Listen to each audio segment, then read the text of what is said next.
All right. So, welcome everybody from my side. Joining a session on a Sunday, it shows that people are committed, and also on a day when India and playing Pakistan, this is also a very important day for you guys as well. So, let me make it your worthwhile this session that we do today. I will straight on jump into the agenda for today's session so that we have an understanding of where we are headed. Yeah. So the basically first thing I will give a few thoughts about the motivation prerequisites of this course or this webinar. Let's look at it. We go into the basics first, just to cover the ground, and then we will build on top of it. Yeah. So then after we have covered the basics, we'll pick up a lot of topics which will make where I would spend most of my time during this webinar. First thing would be on design planning. So I'm looking at it at this webinar from the eye of a designer who has to deliver a particular chip, and what are the trade-offs, thought processes that you should go through if you have to deliver as a work package lead or as a chip lead or whatever you call that person. Yeah. So then inputs, where do you collect the inputs? What are these inputs and how do you use these inputs? How do you trade them off? Then we start really with floor planning, power planning, then go into some concepts on placement. How do you see this? What do you see this? Then of course, clock tree synthesis, which is one of the key steps in delivering a high performance silicon. Then we go into post clock optimization. What are the considerations after the clocks are built? Then routing, and finally we look at ECO planning, which is also a very essential part. Even though when we are going into lower technology nodes, ECO planning is becoming very critical, and we discuss that. And of course, at the end of the session, I will take a look at the advanced hardening techniques. I mean, I will go into more details about what is the mega trends right now in the industry that is being seen. How does this relate? So hopefully when we have gone through the whole session, this will make some sense in terms of where are the variations possible and what you need to take care when we move forward. Yeah. So currently the status quo is people moving towards really Armstrong nanometer technologies, and what does this mean for a designer or an engineer when we reach to that level? So hopefully this will be a nice session. As Vikas said, please feel free to put your questions, and whenever we get a chance, maybe during the short break or at the end of the session, I'll try my best to answer them for you. So let's get started. Yeah. So now all of you, I assume, are engineers, designers, want to be leads who are sitting in this session, and one point or the other in your career, you will have such kind of questions being asked to you. Yeah. First one would be, somebody will come back, or a marketing guy will come back. He'll come back and ask you how to achieve higher frequencies on your existing designs. Yeah. Now you have done something, you want to improve on it. What is the mechanisms? You might be also asked, yeah, let me move. Can this be feasible with a lower technology node? Maybe a 16 FinFET, maybe 7 FinFET, or whatever. Yeah. How do you do that? Then, yeah, what kind of area would you need to harden a particular block? Yeah, as a block owner, they will ask you, yeah, because sometimes we do a bottom-up planning. So they will ask, okay, can you harden the chip? At what particular area do you need? How do you get the answer? Will you be able to deliver the PPA? PPA basically is power, performance, and area. These are the main things. That is the main KPI of performance indicators for a chip. Can you deliver this? Or will you be able to deliver designs on time for tape out? What are the risks? Can you formulate those risks about how do you do that? And many such more questions will come up. And this is daily life. This is what you face. This is what you do, and hopefully I give you enough tools and enough ammunition. Let me put it this way, to fire at these questions and solve these questions. Yeah. So that's the purpose that I drive this discussion with. Yeah, as I said, this course will address some of these fundamental trade-offs. considerations. I'm a big believer in people understanding the basics and the fundamentals. So that's why this word fundamental and basics will be alternatively being used in the whole design. And I have seen in my career spanning 2 decades that a strong fundamental will always help you achieve and reasonably answers a lot of questions that you have. And so I hope this knowledge will help you as well to inculcate this behavior. What does this course require, or what are the prerequisites here? I assume that all people sitting in this course have a background of basics device physics, because at the end of it, everything starts with a tiny little transistor, yeah, and behavior of the transistor. How does it work? What is it capable of? Is something where the building block is. So my assumption is that this is basically the knowledge that is there. I also assume that you have good knowledge of ASIC flow, at least the start point of the ASIC flow, and then we build upon it. As I said, there will be a basic overview that we go through, but it will be helpful if you have some amount of understanding there. Thirdly, this is not an EDA tool training course. I want to make it very clear. EDA tools are the ways to the means and not the means for me. So of course they are one of the most important parts of your life. You interact with it in your professional career every day, day in and day out. But at the end of it, a tool is a tool, and it needs to be guided by somebody skilled. Otherwise, this tools will not be able to deliver the potential that they have.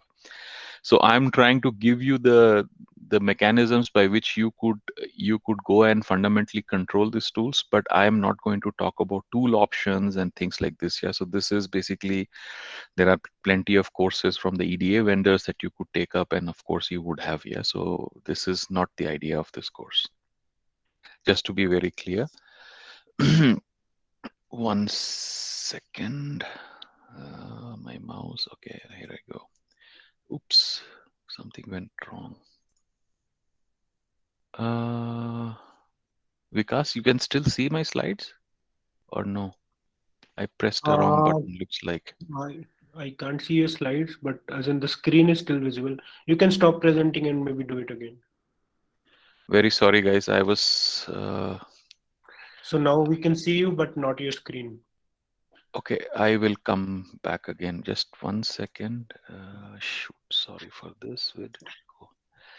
My screen has frozen for some. Now it is there. Let me share again. Oh, very bad. Sorry about this. Okay. Now let's open. Let's go to the presentation. And I assume that you're still seeing the other way, right? Yeah. Okay. Let's continue. Sorry for this. Yeah, something went bad again, is it? There is some browser which opens up. Maybe. Is it Yeah. better now? Yeah, it's fine now. Yeah. Okay, sorry for this. So let's continue. So why do you listen to me? Just to give you a bit of a background behind myself. Yeah, I have been in this industry for about 2 decades now. Have a strong journey from EDA to the design houses. I have been passionate about physical design, and basically I work on now leading teams on developing methodologies for various problems that you face in terms of SOC implementation at various levels. Um, I'm currently based out of Munich in Germany, and yeah, so have gained some things over the years of my career, and then this is where I want to give you guys the knowledge. So let's get into it. Yeah. So first of all, the ABC. Let's start with some basics. The idea behind what is physical design, how does it fit in, and what are the fundamentals. So we start really now going into some details step by step. Yeah, please have a pen and paper ready if you don't have, so that you can make some notes. Of course, you have this webinar at your disposal, but it will be good that you make some notes on your own. Okay, so let's see what is the chip design all about. Yeah, so I try to uh, capture where chip design is, what is chip design, and how the physical design part of it fit in. So basic idea here is that um, in a typical industry, a design house, there will be a team of marketing engineers or marketing people who will be looking at the outside the market, what is needed, what kind of a product requirements are there, be it a chip that is needed for a mobile telephone, a chip that is needed for a connected car, or a chip that is needed for a hearing aid device, or a chip needed for anything, yeah, laptop, printer, or whatever. So the idea first is that there will be people who will be trying to understand the market and bring the specifications. Once the specifications are there, this is handed over to the architecture team, and they build the architecture in general in terms of how the input output should be, what is required at the output, what is the input, what we need. We call it in technical terms BOM, or bill of materials. What do you need to build this? Yeah, they say, okay, you need this many gigaphies, you need this many ADCs, you need this much signal processing, that many CPUs, whatever, and this is how you do the signal processing. Yeah? And then this architectural topic is then broken down into design components, as we call it. Yeah, maybe there is a CPU, which CPU to use, be it an ARM core, maybe you want to use something else, whatever. So you really go into the logic breakdown, and from that logic breakdown you will develop circuits. Yeah, so it could be that you are developing a gigaphi which is running at gigahertz plus frequency, and then you need to start doing some circuit design. Or in the ASIC point of view, you connect these logic components and start building your RTL, or the description language by which you are describing those functions. Yeah, once these functions are described is when physical design comes in. Yeah, so physical design is also called RTL to GDS, basically. So RTL is basically register transfer level files, which is the description of the function, and GDS is basically the final. I call it a stencil that you need to use to fabricate the design in on a silicon. Yeah. So physical design is the mechanism, as you can read, to transform this circuit description to a physical layout. Once you have done the physical design, you will of course do the verification and sign off. We will go more detail into what verification is, what sign off is, how do you take care of this. The idea is that there are certain rules, because you at the end of it are going into a foundry for fabrication, which is the next step. And to fabricate a particular device in a way, or in a right way, you need to follow some rules, and that rules are provided in terms of some checks that you need to do at the end of it on your layout, that you are observing those rules so that you could fabricate the design. And from that fabrication you go into packaging, and then you go into testing. Yeah, so this packaging and testing stays out of scope right now, because this is in itself a very, very big topic. But the effect of packaging we will talk about, because packaging will induce capacitances which will have an impact in your characteristics of your IOs. So we will talk a little bit about this, but how do you do the packaging, fracturing, and things like this? I keep this out. This is not the scope on this slide. But focus will be on physical design. How to translate a circuit description into a physical layout is the key fundamental that we talk about in this presentation.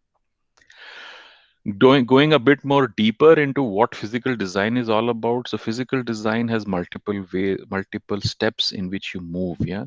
So when you have a circuit description language of a function, probably that function is really huge, and you want to do partition this function, divide and conquer, as is the word, where you want to split the design in a way that you could implement this and can handle this in the right order. Once you have that, you go into placing them on the silicon, or on an area, to see how does it fit, what will be the actual size. This will be a fundamental, or the initial thing that you do. Then you go into placement, which is basically optimizing the design in the space that you have. Then most of the digital circuits are synchronous. So there is the events will be triggered based upon a clock or a signal. I mean, clock is not essentially a signal which is toggling at a prescribed rate, and at every of this signal toggle you need to push the data to the next level, and this is why this is synchronous design. Mostly ASICs are synchronous.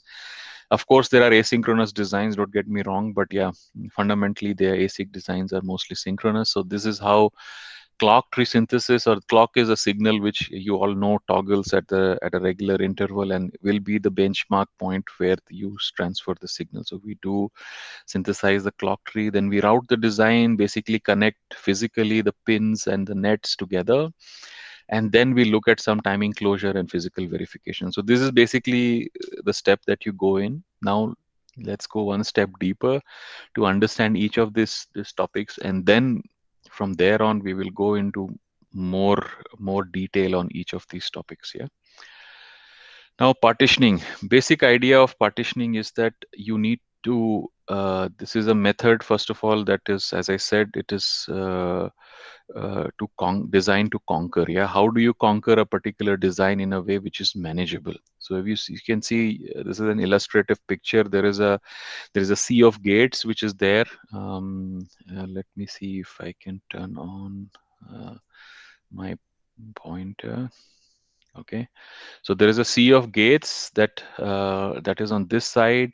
You want to implement this, but to control it, because this is illustrative, but in a sense, a sea of gates could be in hundreds and millions of logic gates that are there, and how to handle all this thing in the right way so that you can manage time, you can manage the complexity and all those things. So you try to cut this circuit down into multiple options so that you can implement one piece at a time and then combine it at the top level, as we call it. Yeah? So there could be multiple ways to do this.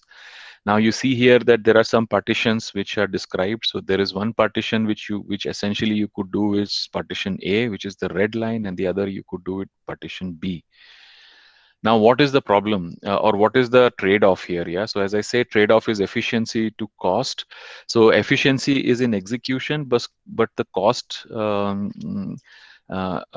cost, I call it as effort, which is, how much of an effort is needed to do this and bring them together. So if you see in the partition A, there will be four interfaces that are there, whereas in partition B, there are two interfaces. So this means that the effort to bring the block together at the top level in partition A would be much difficult, because there are 4 points where you have to do and analyze and try to optimize the signal, whereas in partition B you would be only be able to do this with two signals. So here the effort is almost half. So this is the trade-off that you will do when you do partitioning. Yeah, this is 4 and 2, but in typical sense, the signal partitioning can go up to thousands. Yeah.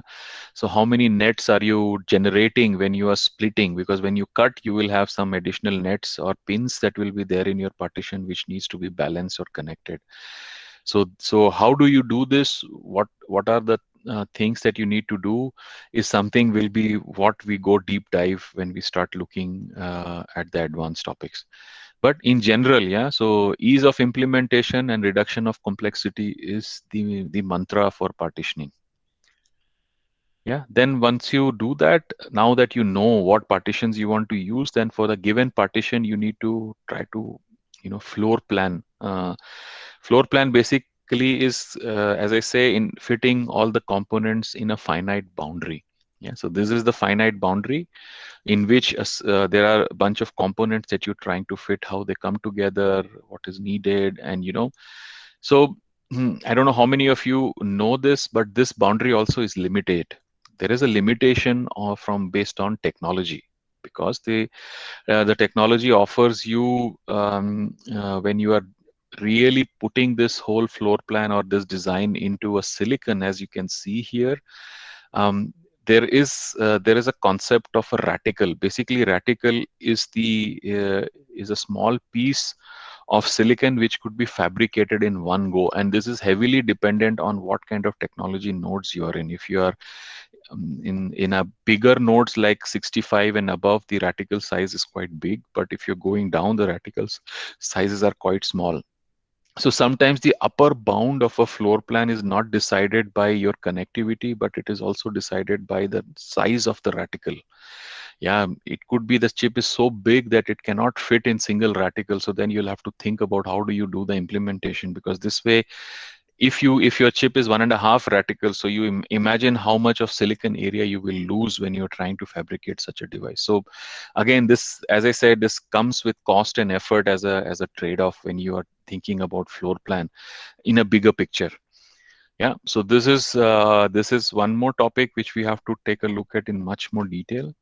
Then comes the power planning. Yeah, this is really essential. This is analogy is similar how your local electricity board supplies powers to your home from their substation or from their generation station, and then this needs to be planned for this. So yeah, here you have millions of components that needs to have a certain power, and then they are also this is really interesting to see how you interact and deliver power which is reliable. Yeah, so this is also what you see, how reliable is your power grid, and how much of downtime can you suffer, and this will cause the silicon to fail.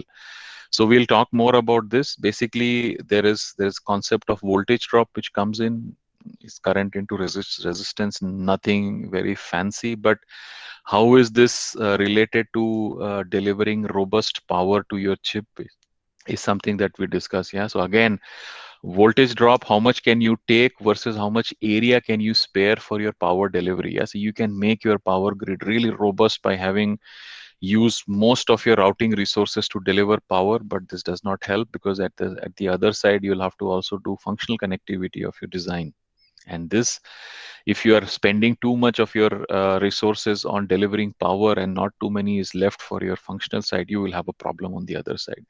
So essentially, this power grid design will be a major trade-off between voltage drop and area. And we'll look at this in more detail as well. Next comes, again, for the power delivery, the other topic is, now we saw in the previous design how you deliver power inside of a silicon or a chip.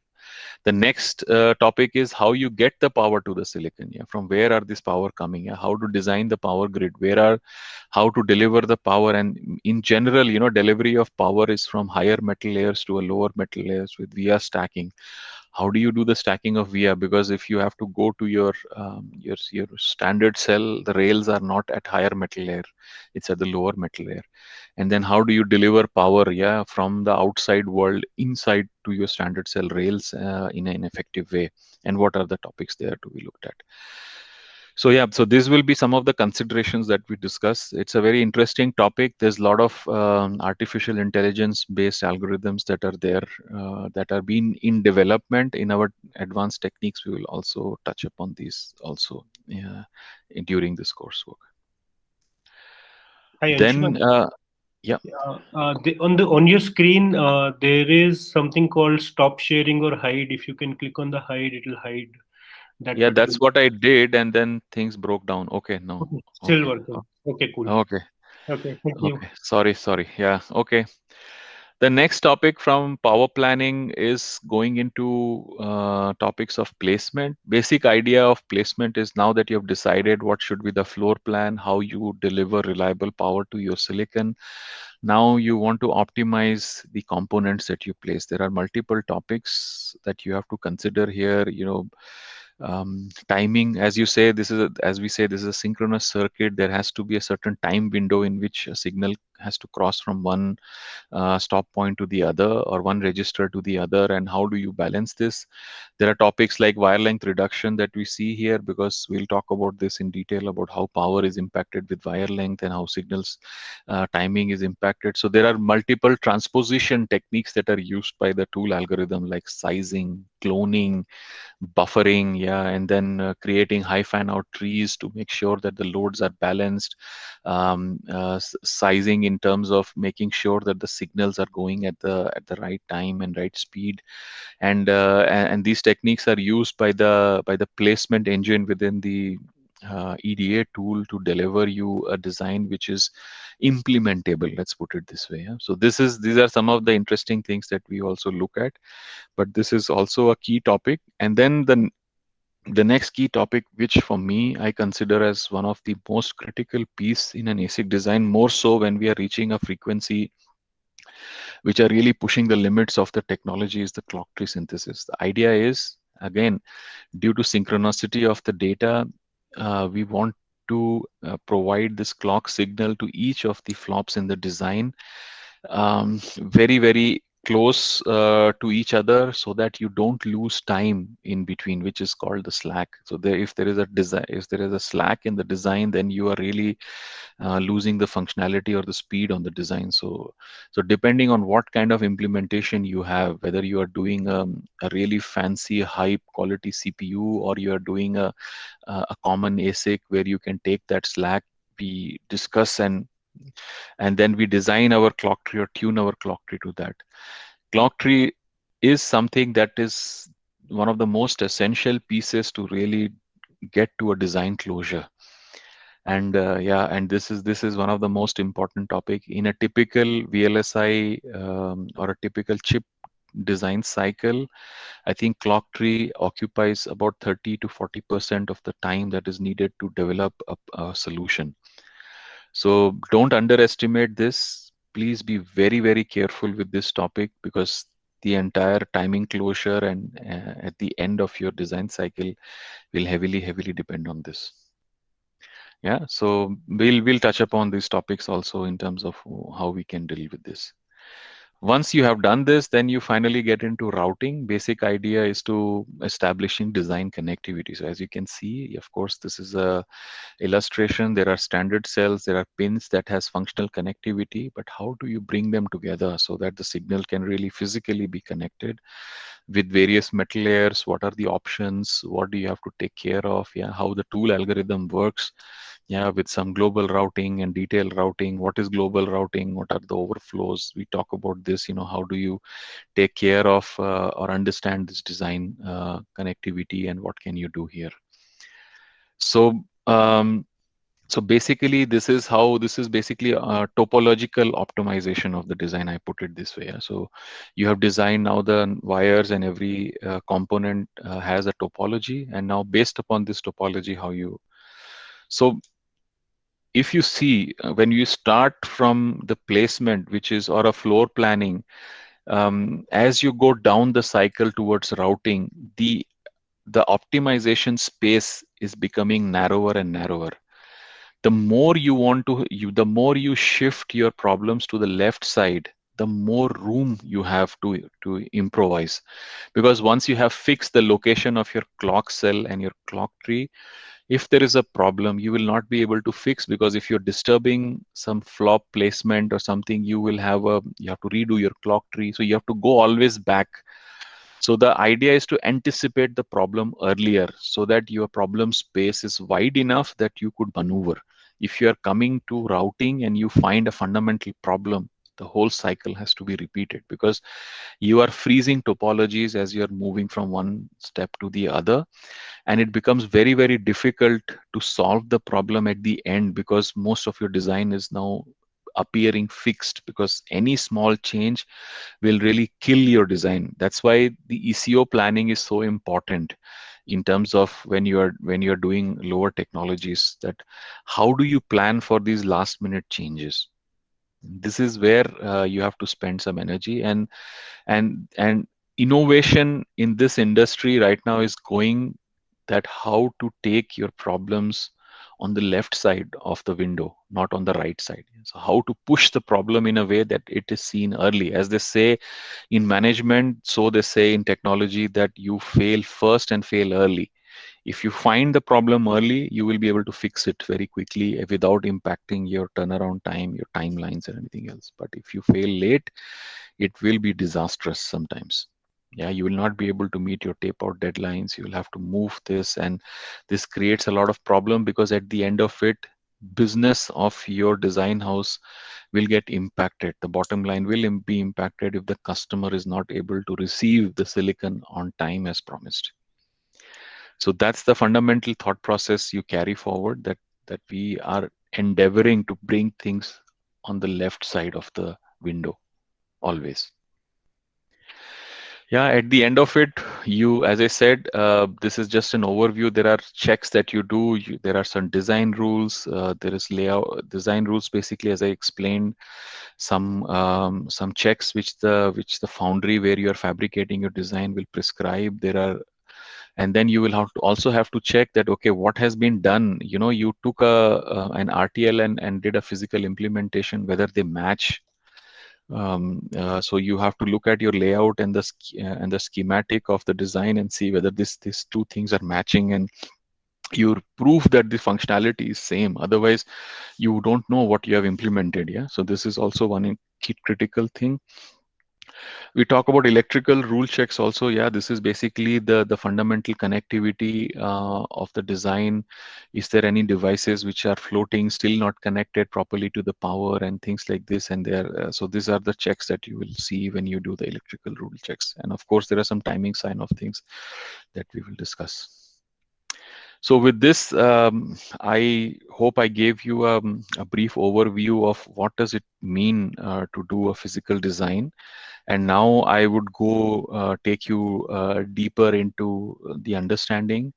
I don't break it down in a way that I showed you, but I have combined some things together that makes sense. Yeah. So this is how we will move along. So let's get into it now. So first and foremost thing is planning. Anything starts with planning, with good planning. This is even before you attempt a physical design. Yeah. So this is basically before you do. This is triggered mostly when you are in your beginning of your career. Probably you don't see this, because this goes when you start owning a partition or start owning a chip as a chip lead, because you have to answer a lot of questions towards your marketing and sales teams. And we will try to go and look at what these things could be. Yeah. So let's first see what does this there are various components when you want to do design planning. What do you want to see when you are doing a design? Now you have a problem, you have some a chip that you are supposed to start doing based upon whatever feedback specifications you have gotten. The first fundamental topic always is what kind of architecture you want to use for your chip. This is not the architecture of your function, this is the architecture of your chip. There are multiple things that you could do. You want to do an analog on top design, or you want to do a digital on top design. Yeah, so there's difference. Analog on top designs are basically more analog centric, and digital on top design are more synchronous, and the way to implement them is different. So first order of business is to understand what is this, which architecture should you follow in chip implementation. Then you go really into implementation. Now you say, okay, maybe I do a digital on top. Do I want to do a design which is flat, or do I want to do a design which is hierarchical? And as you saw, hierarchical flat designs are basically monolithic. Yeah, everything's to be done at one go. It has its advantages, it has its disadvantages. We talk about that.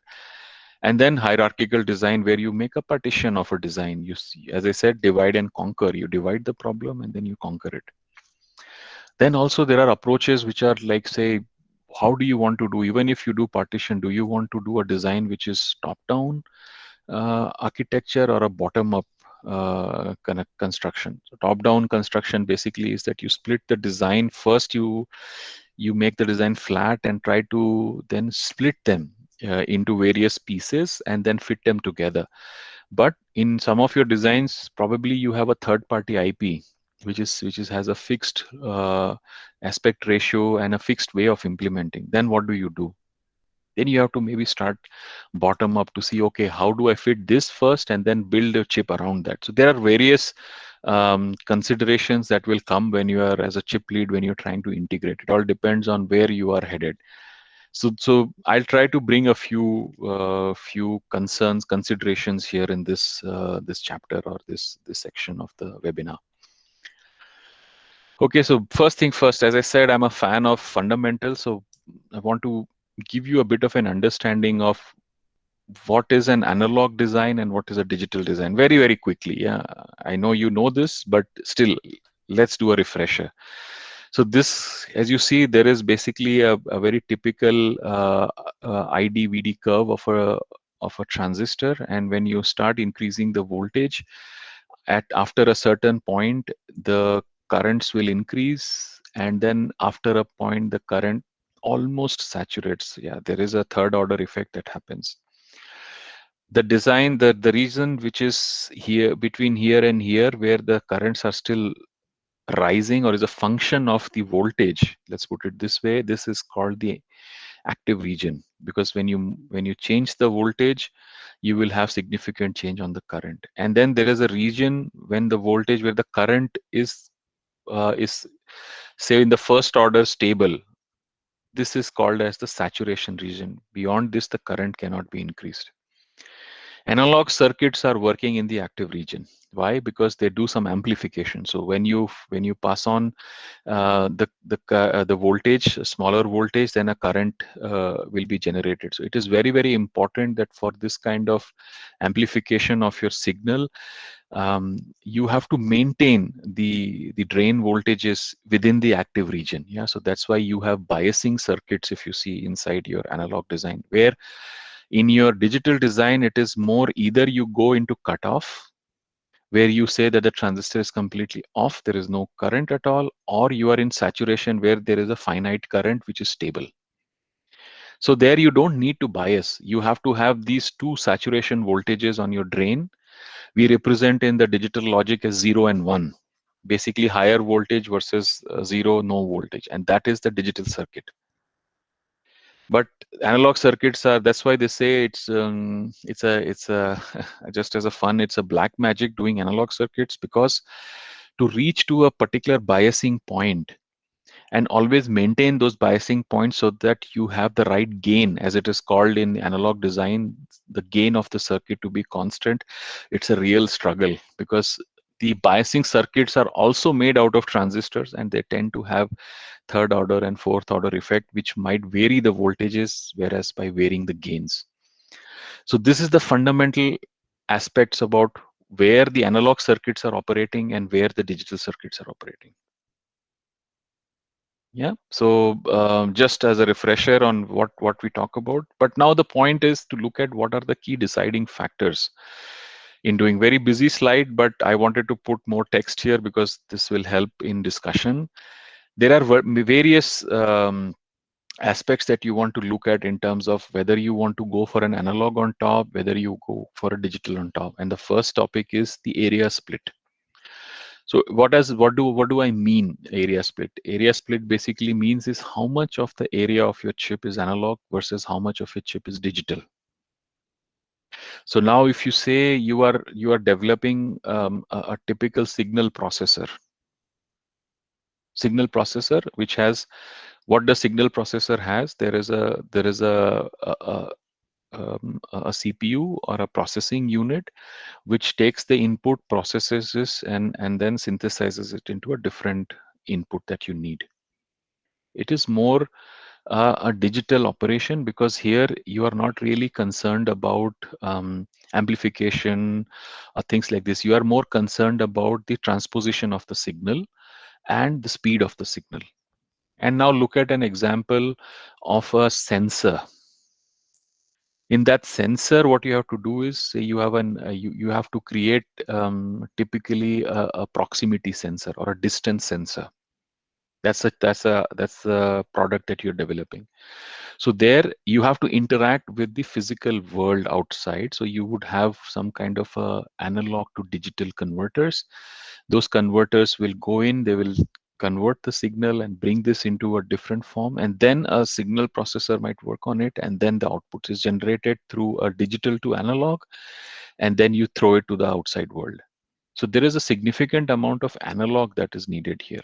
Now the question is whether this is significant enough that we say, okay, the small digital piece can be handled and I will do the design as an analog on top, so that I can manage this biasing and these topics very well for my circuit, and then digital can be implemented. On the flip side, when you look at the signal processing chips, there you have maybe some macros, some RAMs or ROMs are there which need some certain biasing topics, but really the design is more easily implemented with the digital topics. So this is one thing that you need to understand what you do. Also, what plays in is this team skill. Yeah, what kind of a team do you have? Do you have a team which is heavily analog, the team which is very digital? Practically speaking, I have seen problems if you have an analog centric team trying to do a digital design, because they sometimes don't understand the fundamentals, and then there is a problem. So this is also something that you should consider, where the skill lies for your team and how you want to optimally utilize that skill. There are also sign off consideration. Yeah, so which type of sign off that you want to cover? I have these topics covered in different slides later. It is basically what are the frequency targets, how do you want to achieve them, whether you want to really what are the final goals. So this we will talk in other sections of the presentation. Also complexity, yeah, digital complexity. Now if you are trying to do a very complex chip in terms of their clock and their interaction, the function is very complex, so there also the sign off will become very difficult. And if you're going with analog, the considerations will be much different. Probably you will not be able to manage that complexity, so probably you want to go into a digital side of things and do it. So this also you have to be considering when you are doing a decision on whether you want to go on an analog side or you want to go on a digital side. But but yeah, just to let you know, there are this kind of consideration as a design engineer, as a chip lead, you need to think about when you're talking about what to do. Then what is the pros and cons? Yeah, there is no black and white as in life. Yeah, so there is pros, there is cons of it. So analog circuit is so this is more controllable by the design engineer, because you know what to do. It is basically you can place each and every component as you desire, as you wish. So this is basically more heavily under control. On the other side, digital design is more into the control of an EDA tool. So so complex requirements can be handled by custom routing tools. Yeah, so there are certain bus routing requirements are there in terms of managing the shapes and sizes, and that so that the signals are going with the same how do I say, same characteristics. And this is very much needed, as again, as I said, there is a biasing that you need, and if your characterizations are different, then your bias points will change. So this also is something that can be done, which can be controlled. But on the other side, you will not be able to do a complex timing sign off, because this is basically very hard in an analog circuit, because you don't really have synchronization points through which you could do it. And the boundary requirements also is very difficult to manage between digital and analog if you are doing only analog on top, because digital circuits will require a lot of constraining on the boundaries to the way when the signals are passing over. On the other side, the complex digital circuits can be implemented very easily with the digital on top approach. You could easily do partitioning of a design. As this is synchronous, you have an anchor point always with you, and that can be managed.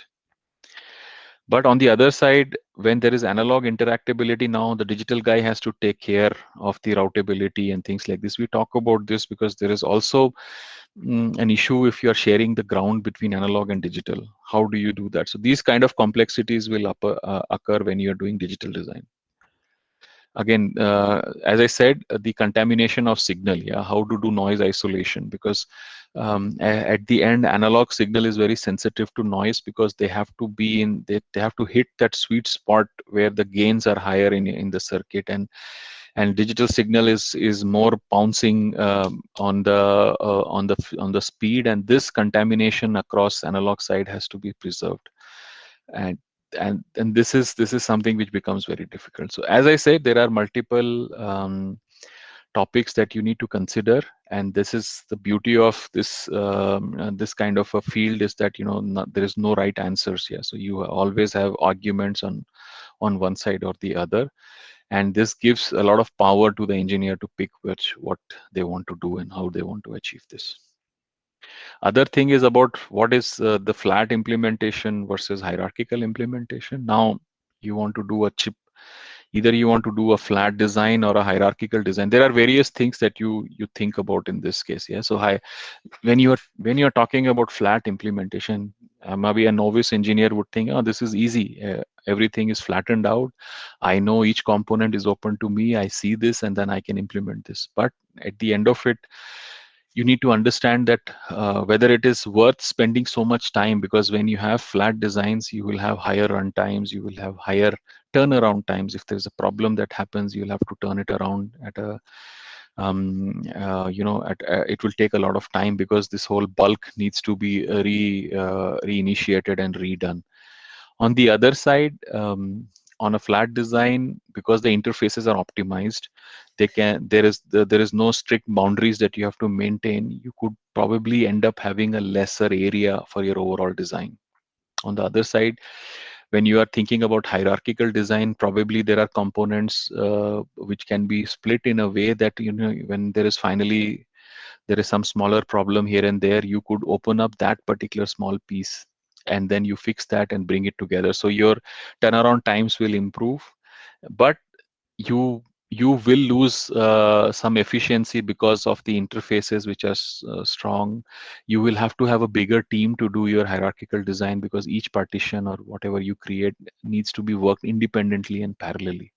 Of course, you could compensate this by saying that the runtimes or the full chip cycle goes down because each partition is worked parallelly and then somebody will bring this together. So again, as I said earlier, there is pros and cons of doing everything. Sometimes you cannot get by doing a hierarchical design because maybe you are using some third party components which needs to be implemented in a certain way, and hence you won't be able to deliver. So this we talk a little bit more in the next slide about top down versus bottom up approach. But as you see, these are also some of the considerations that you have to take care, whether you want to do a design flat or you want to do a design hierarchical.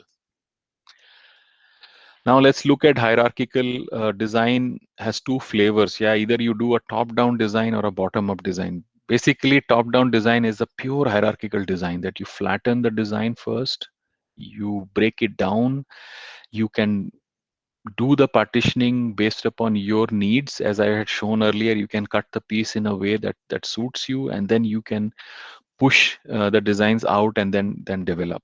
But on the other side, there is bottom up design where your architecture is relying heavily on components coming from outside. For example, a DDR, for example, a gigabit PHY, for example, maybe you are using a third party CPU or that architecture. There you have to bring these new components or outside components together. So there you have to do the construction bottom up. This is not at at a one point in time, this might not be very idealistic because the interfaces is what you cannot decide. This has to be, then whatever is there, you have to implement that, and this could cause a problem. So there are a lot of considerations in both the cases. Maybe generally sometimes the third party guys will give you a softer IP. Soft IP basically is that they give a piece of code that you can integrate in your top level and then decide how do you want to partition. So you have to when you sit with your functional team, you or your architecture team, you have to discuss all this, in terms of what approach will you follow when you want to deliver a design. Yeah, you are ready to do a hierarchical design, but one complexity is, do you have enough team in one location, or you want to now there is a geodiverse team is there. Yeah, some people sitting in the United States, some people sitting in India, some are sitting in Malaysia, some are sitting in Europe. How do you coordinate? How do you bring things together? These are practical problems. Yeah, so how do you do all this thing in the right way, right order? So so these considerations are there, especially to do your hierarchical design. How do you want to choose what architecture to be used? Then we go a bit deeper into what partitioning is all about. What is the consideration? Yeah, we have spoken about it a little bit, but let's look at it in more detail. Okay, so what is top-down partitioning? Yeah, so first of all, Basic idea is, please leave this text right now. We'll talk about this, but the idea is that you have a cloud of logic.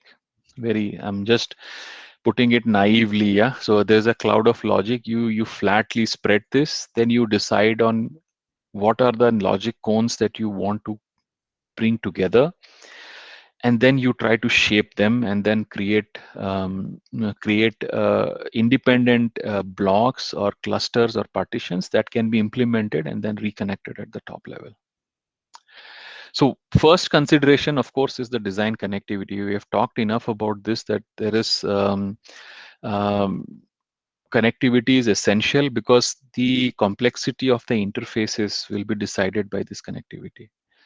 The approach should be that how much can you reduce the connectivity. Sometimes when you do partitioning and not understand, some timing paths might go from one partition to the other, back to one partition and to the third partition. Yeah, so this kind of timing loops are very, very hard to fix because you don't see them in one go.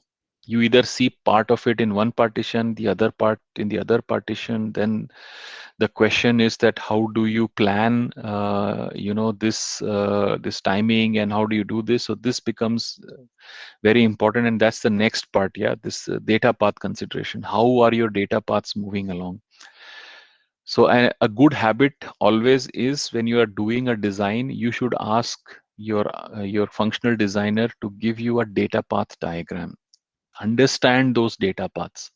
Understand where the paths are originating, where are the paths ending, to understand which blocks should be kept where, how should you design it, and things like this. And this is where I look at, to make this to be more optimized your partition, you have to look at the implementation and how these things should get connected.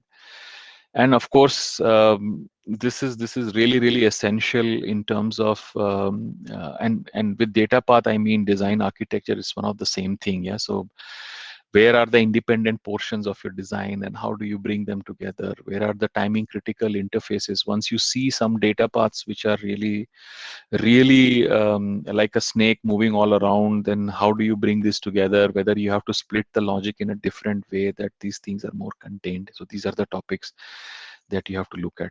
And of course, there are some non-technical aspects, as we discussed, about the team and the team's behavior and things like this. Yeah, so this is also very, very essential, as I say, because now you have three, in this example you have three partitions, and this needs to be implemented in parallel. And then there's a fourth one, which is the top level of the chip.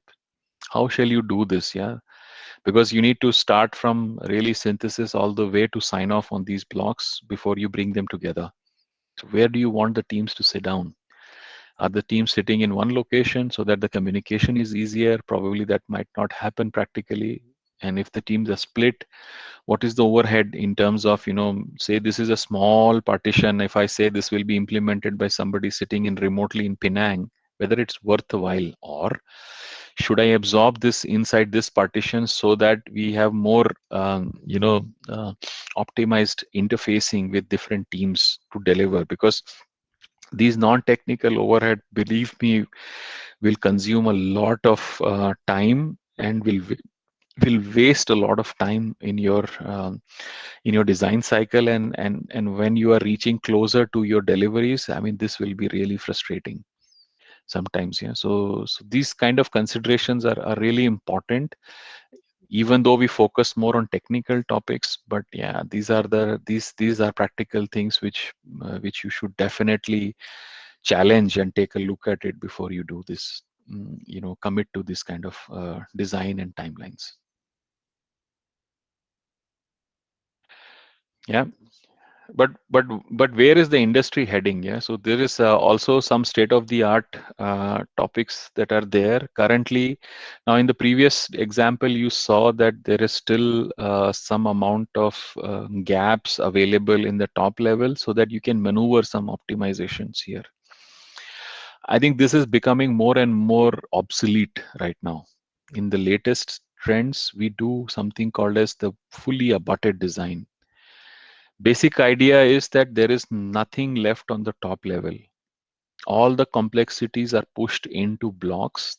The reason why we do this is that we might have higher reuse of the IPs that we are developing. Yeah, so the ideal scenario is that you have bunch of these blocks implemented and shelved, and if you want to create an SoC, you pull them and then connect them together. Yes, they are connected with a standard bus fabric or something like this. Of course, you have to design your platform in that order, but the idea is this, that okay, you can do some kind of a plug and play here. And uh, so that, as I said, design complexity completely is pushed into one of these blocks so that we can manage this, and the top level is just to connect them together, and then we are ready for an SoC.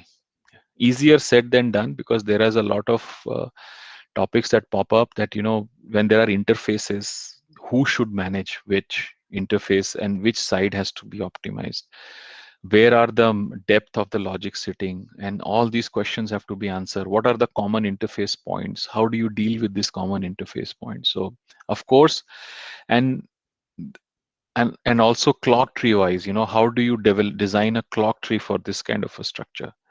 So these questions are there which needs to be answered. And for the clock tree also, how do you do the interfacing and things like this? So as I say, there are pros and cons, but I think uh, if I look at a platform development in general, when you are doing in the industry a particular design, there will be multiple variations that you go for. Yeah, it is not that you do a one-off chip.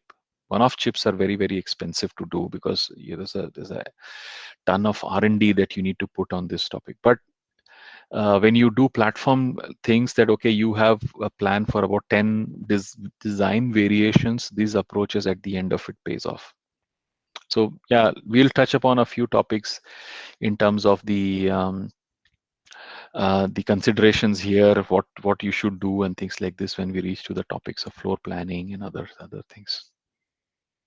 Yeah, so this is also some latest trends that are being looked at in terms of the this design partitioning.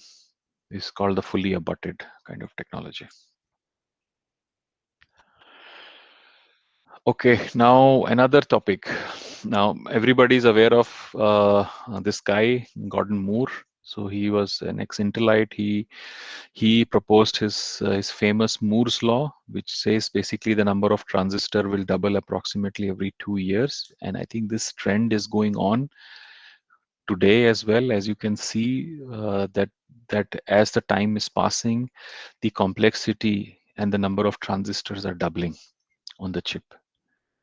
But the question is, oops, sorry, uh, is the Moore's law coming to an end? Why do I say this? Because if you see the trend here, you see that the designs, if you see the number of designs going at that kind of technology is reducing in size. Yeah, the fabrication cost at lower nodes are really very high, really very high, and about as you see, this 22 nanometer design is about 40% higher in terms of the cost to fabricate than 32 nanometer. So do you really think that just by doubling the transistors, because you need to also think about how much impact this will be on area. So when you double the transistor and you lower the node, the area remains the same, so you are still in a sizable chip size.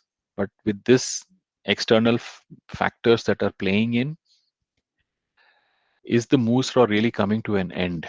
And what is the answer of the industry towards this? So this is also one planning topic that is there, which looms at every designers in terms of what to do. What to do is, nowadays there is a trend that is called the three-dimensional IC, which is basically system in package. This is basically not a very new concept, it's an old concept. The idea here is that instead of doing monolithic chips, can we do a heterogeneous chips which can be sitting on top of each other? By this we could defy Moore's law, because maybe there are certain pieces of logic which cannot be shrink to a lower node, analog circuits. very difficult to shrink. So maybe we keep that analog circuit on a die which is at a different technology, and then on a digital side we shrink the technology to say analog is still on 40 nanometer and we go down to 16 FinFET on a digital side. By that you can still double the number of transistor and maintain the same aspect ratio and size. Of course, this is not an easy job.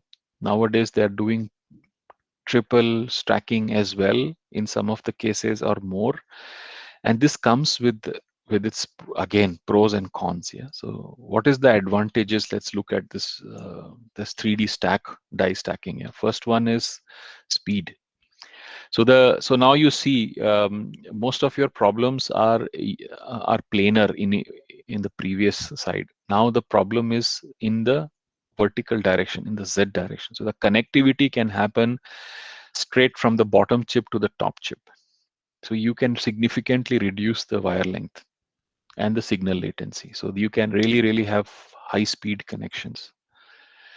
So memory bandwidth will also improve because so why this will improve is that you can have a very fast communication between memory and the chip, because you can have the memory sitting right below your CPU, and you don't have to really have a signal latency to carry this out. This is also very important. Then you could do, as I said, heterogeneous integration. Basically, in certain side, you cannot shrink, say, some memory chip in the right way to deliver you the power density. So then you can keep the memories at a sweet spot of technology, and then do your signal or digital signal or signal processing at a different technology, and then bring them together and inside one package. So that gives more flexibility to the design integration. Then it's a cost-effective architecture. Again, as you go on a higher or a lower node, you will see a lot of yield loss. So you could contain that yield loss by not making designs too big on a planar chip. You can break it down into smaller one, and then there you could have more control on the yield of the design. So the partitioning, if it is done effectively, you could really have some cost saving measures on this. But as I say, there are also some challenges on this stacking topic. First challenge, okay, there's a lot of implementation challenge. Yeah, how do you model the cross die timing? You have a signal that originates, say, in the bottom die and goes to a top die. How do you model this? Then how do you take clocks from one die to the other? How do you balance them? In your VLSI right now, inductive coupling is kind of comes at a as an exception. But with this topic, there are apart from capacitive, you will also have inductive coupling, and inductive coupling can cause a lot of harm to your design.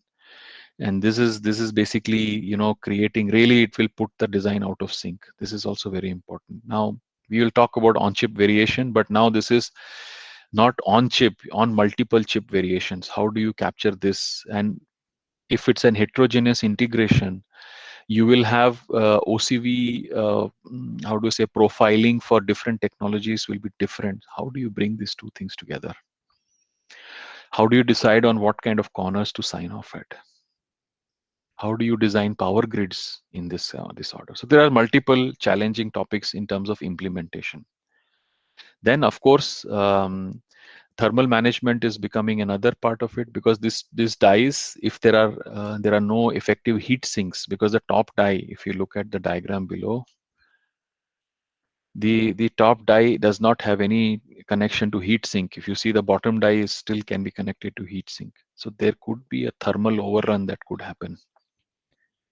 How to avoid that? Yeah, so this is these topics are really to be understood. And how do you model that thermal overheat so that you can design it with that topic? And then the point is about testing. How do you do a 3D level testing? Because when you are doing testing, when the devices, generally you will do a test with an open die which is not bonded. But here in this case, because the system is stacked up, unless you bonded them together, you will not be able to test those dies. So how do you solve this problem? So I leave you with these questions and considerations that, okay, when you are discussing about, how do you interact and interface with these challenges, what are the right questions to ask? It is not expected, again, I will put it, that as a design engineer, you have answers for all the questions, but you should have the right questions to ask. This could trigger that, okay, maybe we have to get together in a team and start looking at certain topics. But you are the guy who is responsible for delivering, so you should ask the right questions. So at least with this kind of information, you could pose the right question in your planning meetings and say, okay, I don't we don't understand this, we have to invest time here or we have to invest time there, and that's how we have to plan. Maybe we have to plan a test chip, we have to plan an extensive feasibility because of so and so reasons, and that's what you are getting out of this discussion. Yeah, so that's about the first chapter in terms of what we do. Let me look at the time. Okay, so Vikas, we are at 10:11. Do you want to break here, or should I continue with the next one? We still have time, right? 20 minutes to break. Okay. Sorry, So you were saying something. I was on mute. yeah, I said I will continue with the next chapter before we take the break, right? Sure. Yeah. As in, maybe we can take maybe half an hour more, Yeah, or yeah. whatever you're comfortable with. Yeah. Right. So let's finish this next chapter and then we'll take the break. It should take 30 minutes to finish. Sure. Okay, next is data input. The guy sits confused, and this is the confusion that is on a lot of people's mind when you start doing a design. There are so many things to be considered here, and let's look at this one by one. Yeah. So there are topics like technology data, which is very, very important. What technology data to use? What kind of RTLs do you want to use? Where are the timing constraints? What kind of reference library, standard cells, macros, IOs to be used? What kind of power intent should I use? What are the tool configurations that are needed to do my design? Yeah, these are practical questions that you have. I'll try to answer them one by one and see where what kind of considerations as a designer you should have on this topic. First topic is technology. So so this is basically some of the considerations on your data. Yes, what kind of key factors that you want to look at that governs your decision to do. Yeah, whether you are looking at speed, whether you're looking at more reliable designs, or you want to have low speed, but it depends on what kind of key parameters that is governing your design. Other thing is feature size. Yeah, so where do you want to head? This basically is that when you reduce your feature size, you can pack in more transistor, but is this needed? What is your final size goals? How big you want your chip to be, or your chip, do you really want to squeeze the last area of your chip? If your chip is sitting into a bigger system, like if I have an automotive chip which is sitting inside a car, do I really care if my chip size is 10% higher?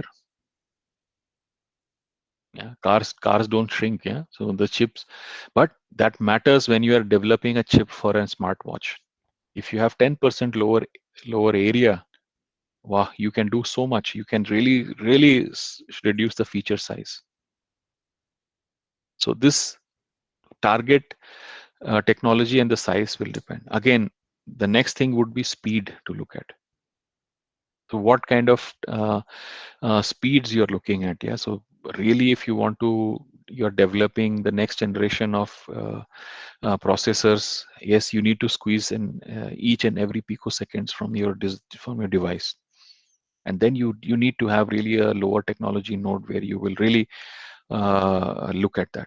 But when you are doing a chip which is basically a hearing aid device, let's come in, this is basically taking the analog signal and translating it. Of course, it needs to be in a certain time, but if you did this a fraction of a microsecond later, the user even will not notice this. And An add-on to have this lower node is so high, as you saw in the previous slide, about 40%. That's a lot. That's a lot. Yeah. So this is also to be considered. And then there are other options like what is offered by technology. So each technology will offer various flavors, the number of metal layers, the size of metal layers, how do you want to do. So there are tons of different things that you look at. But there are fundamental trade-offs on each of this, which will make you to decide on what technology should you consider when you're delivering or planning for a chip. So let's look at the first one, which is called cost versus performance. This is from DARPA. This is the slide which talks about how to keep the Moore's law alive. So you see this, that this is the technology node. And on the other side, this is the number of transistors and this is the cost. So from a 65 nanometer technology, which is around 10 million, to a 14 nanometer technology, which is around, say, 90 million. This is a significant cost increase. Do you need this? Where is the smooth spot? Sorry. So smaller nodes will be very, very costlier to fabricate. But the smaller nodes will offer you a higher number of transistors, as you can see here at 65 versus here. So you will really, really increase the number of transistors. You will have higher speeds, but do you really need this? And this is the decision factor that you have to take care, because this will hit your bottom line very, very heavy. Uh, and then in the next slides, I will also talk about in a few slides, we'll talk about the feasibility or development cost also. So this is something to be considered. How do you scale your performance and versus your cost of your device? Other topic is the topic about yield. As you go lower into technology nodes, you see that there is a monotonous decrease in the yield. Now, say you are doing a design which is really one-off. You want to deliver one very specific ASIC that is needed. If you are going too exotic on that, probably you will lose the cost advantage with your yield drop.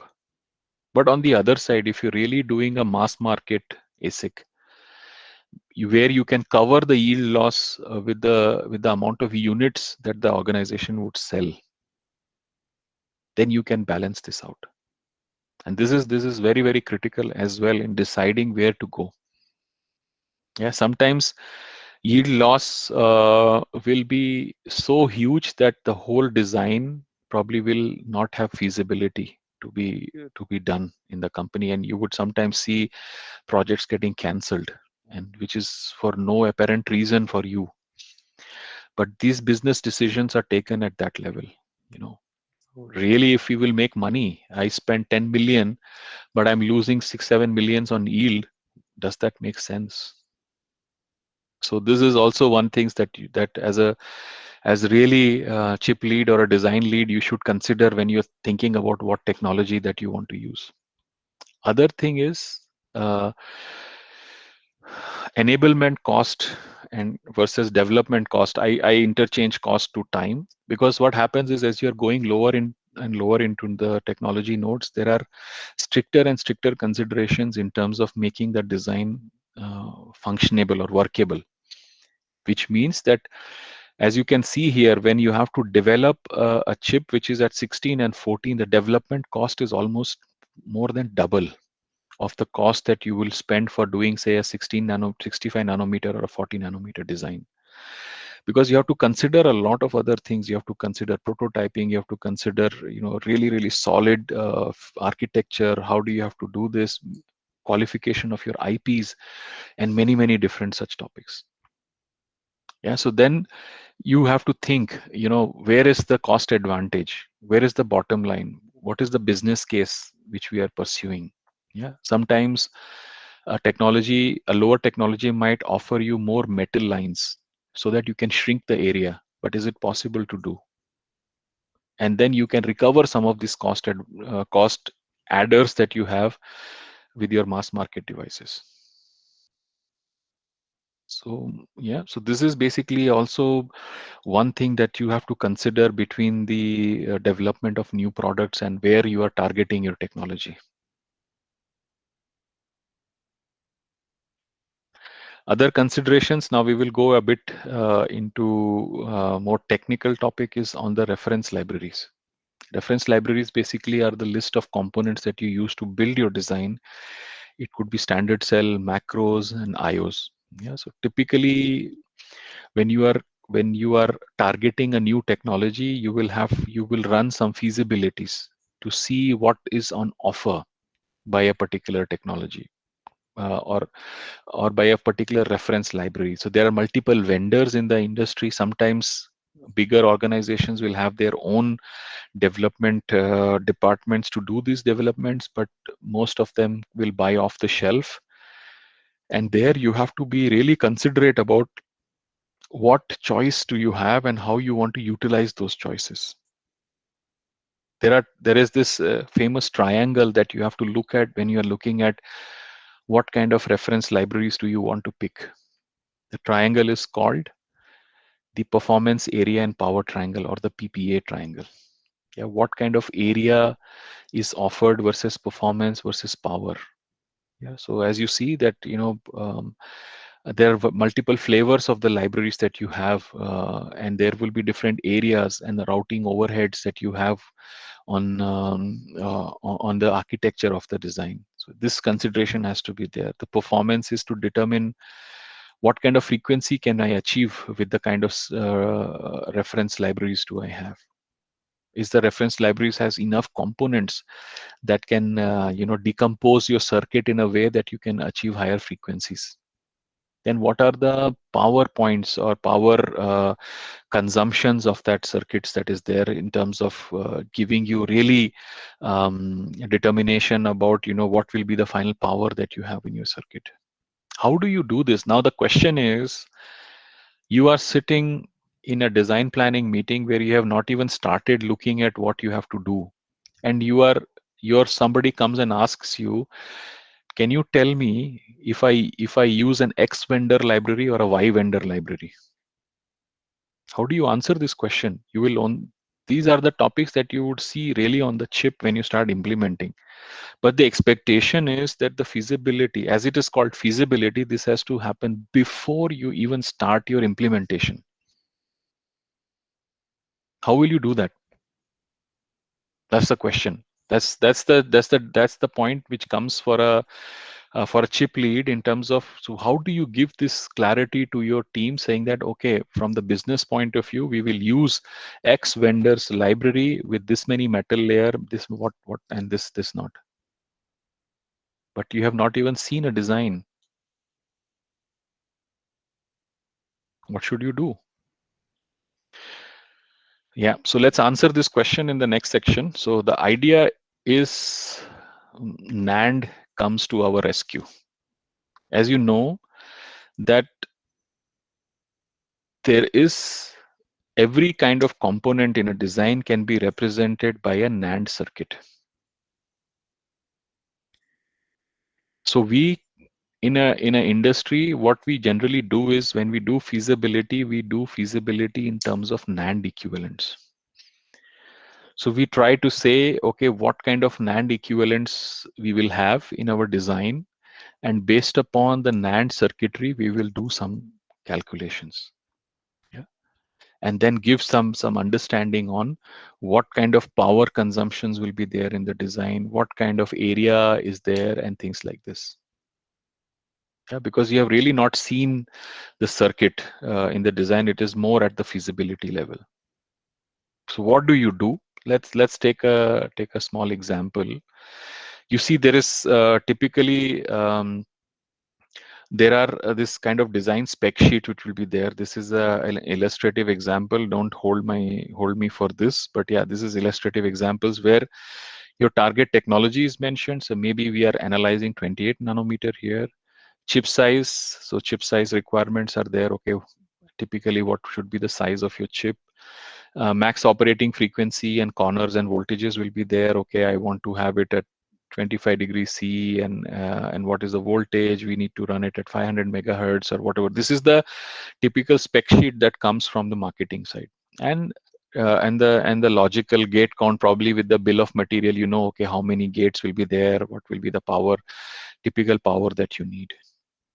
So what you do here is, so say you are analyzing multiple vendors. So you look at that vendor and then see that, okay, for these three vendors, there are various NAND choices that I have. I pick one typical NAND gate. Generally, we pick a 4x NAND gate because this is the more typical one that we use. And then from the spec sheet of the vendor, which is available to you when vendor gives their library spec sheet, you will find out the area. You will also find out the NAND delays. You will find out some max mean power, max mean and typical power at a particular voltages and things like this. So this is the data that you have from the library guys. This is the data that you have from your design guys. Now, as a designer, you have to bring them both together and then give the analysis of whether this is achievable. How do we do that? So first step, let's go step by step. So we have to first of all understand optical correction factors. When you're looking at, I'm not sure if you're aware of what is a typical difference between a half node and a full node. So full node is basically manufactured as the node which is specified. So 40 nanometer is a full node, or 45 nanometer is a full node, sorry about that. And when you are typically fabricating 45 nanometer chips, this will become a full node chip. But when you go to a half node, a 40 nanometer is a half node, where you use optical shrink to build this kind of a node. So what do you do typically is optical shrink is about 0.9 per side of the chip. So if a transistor is 1 micron, the actual silicon impression will be 0.9 micron on one side. So the area impact, as you see, 0.9 into 0.9 will be 0.81. So this you have to consider, because there are two things here, which is called the drawn area and the silicon area. So here it is. So drawn area basically is the area which you draw, and then you will optically correct this on silicon, and it appears smaller. So you should understand this thing, that okay, which node is full node versus which node is half node, so that you can apply these corrections to that. Then you should also know from your bill of material what kind of macro areas will be there in the design, which could be kind of taken care. So typically this is about 25, 30 to 40% of area which will be absorbed by the macros. And then there will be some utilization factors. Utilization factors basically is how much can you pack your chip, based upon your experiences. 60 to 80% utilization of a chip is really high, to make sure that the signal integrity and everything is stabilized. So these are some of the empirical formulas that are there just for your help, but this can vary based upon your own conditions. But this is how we get started. And what happens is some equations, but not to worry, this is very easy. So basically you have a multiplication factor from macros, there is a utilization factors, and there is a layout area. So basically the drawn area into the multiplication factor into the utilization factor by the optical correction. So layout area you can find out.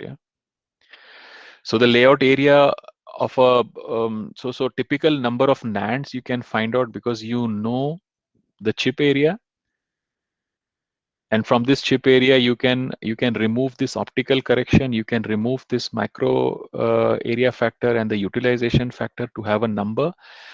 And then the single NAND area you could use with the optical correction, and then you can find the number of NANDs that you can fit into a design, or into a typical area that you have for your sea of gates. Once you have this, you can simply use this table here of the power of this NAND, and you can have a ballpark figure about what will be the design power with these NANDs on the sea of gates. There will be also a spec sheet for macros that could be added, but you could typically do some kind of a estimate on power with this kind of approach. So without even doing a single layout, you can say that, okay, with how does this area translate into a NAND area, and what is the power that I consume in that NAND area? Here, if you see in the spec sheet, the power requirement was it should be below some 600 microns, total dynamic power. Yeah, and this is somewhere you can now start comparing it with the easier calculations that you're having. Again, this is in the order of magnitude of maybe 2 to 3 inaccurate, but at least it gives you a start point to eliminate some technologies. On the other hand, you want to try to look at timing feasibility, right? So so typically when you look at your bill of materials, you can try to look at what kind of depth you have in your logic cone. How will this be connected? Say there is a typical, you would know, say there is a G-Phi, it has a depth of about 20, max depth of about 20 in the logic, and with this you can start figuring out that, okay, how many uh, NANDs can be connected together to form the longest chain. And with the delay, you can figure out what kind of maximum frequencies can you hit on a design. This is very, how do I say, very rudimentary way of looking at it in the beginning, but this gives you a direction towards which you want to run. Yeah, sometimes what we also do is that we take the first cut bill of material, we do some kind of elaboration of this, and then see what kind of cells it is breaking down into to look at the longest path, and then we make this an equivalent NAND, and then we try to figure out what could be the bottleneck point. Yeah, so the highest depth will give you the maximum, uh, the lowest frequency that you could achieve, and that way you can look at the what is the achievability of a sometimes you see that, okay, you want to hit 1 gigahertz, but with the bill of material that you are connecting together, probably you will not be able to do that at all. Or you at least find a point of optimization that is needed. You will say, okay, probably in my CPU there is a certain path which needs to get optimized, and this is where you will start doing your development of your logic. But timing feasibility is done in this way to begin with.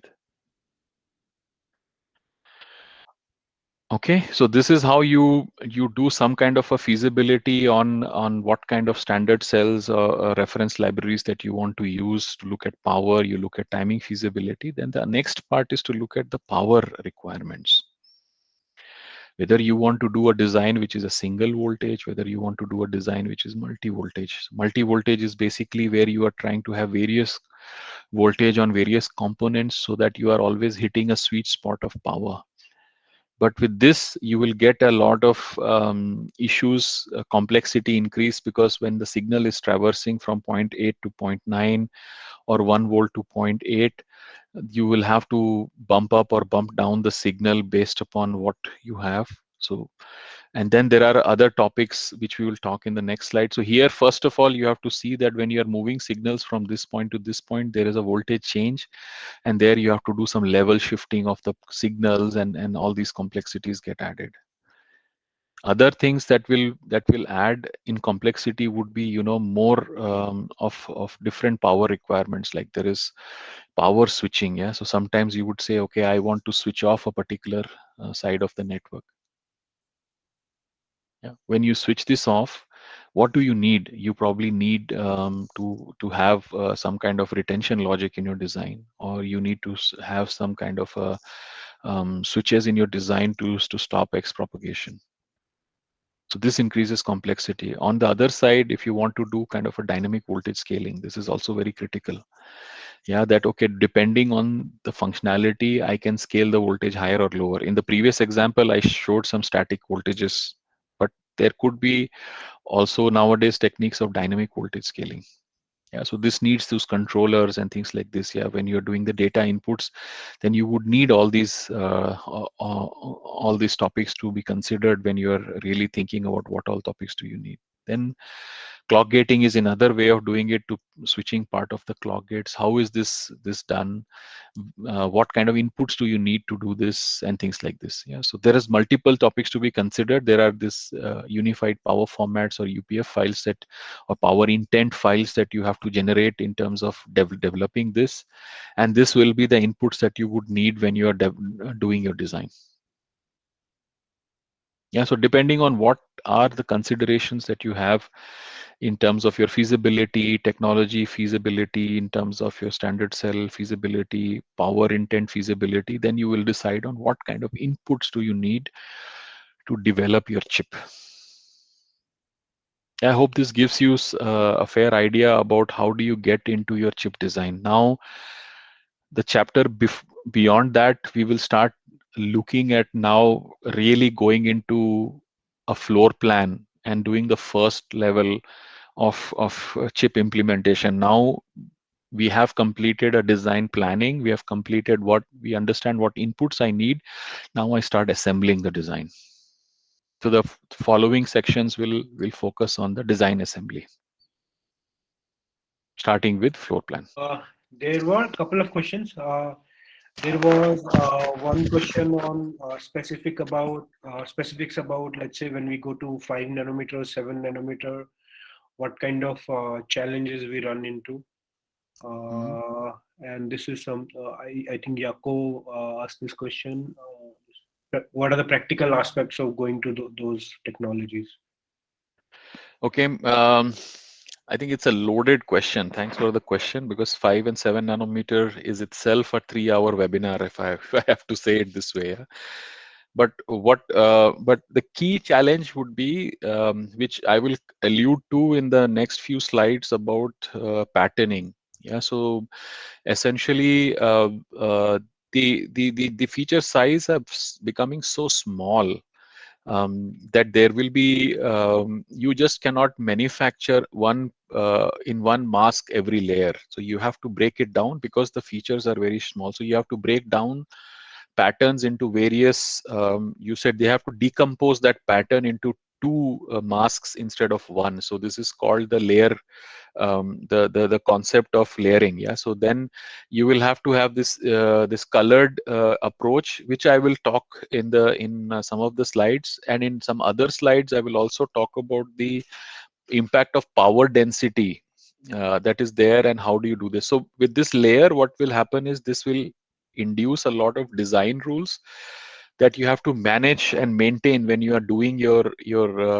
layout. So your floor planning is becoming very, very challenging, because there are certain rules you have to follow from the beginning. And this is, of course, the EDA tools are capable enough to see this, but you will have to spend a lot of time in terms of, how do you put, you cannot put a colored versus a non-colored cell together, and many, many different topics are there. But let's see, in the course of this discussion, I will keep this in mind and keep providing inputs when and where this is applicable. Sure. There was another question, Anshuman, about, can you talk again about half and full node correction? Which so you're talking Yeah, about. so let me share my screen so that we can talk about it. Okay. Okay, let me go into presentation mode. I don't know why I have to do this every time. Oh, come on. Okay, let's go back a bit. Yeah, here. Let me find. Okay, so ignore this slide. Let me just did it so that I could make some drawing here to explain you what it is all about. Yeah. How do I do that? Um,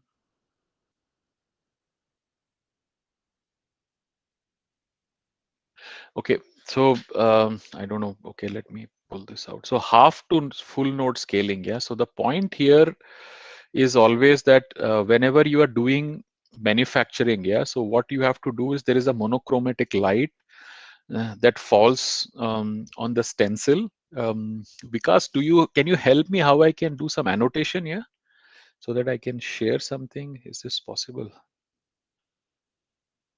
I thought there was something possible.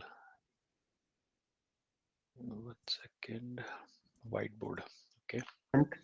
Which you can share. Whiteboard, right? Yeah, you can use that whiteboard, yeah, and just share.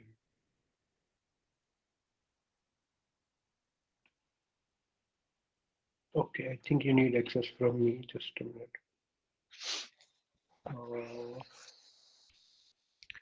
Oops. Why don't you do it again? Because I didn't get the. Okay. Okay, yeah, I think you can access now.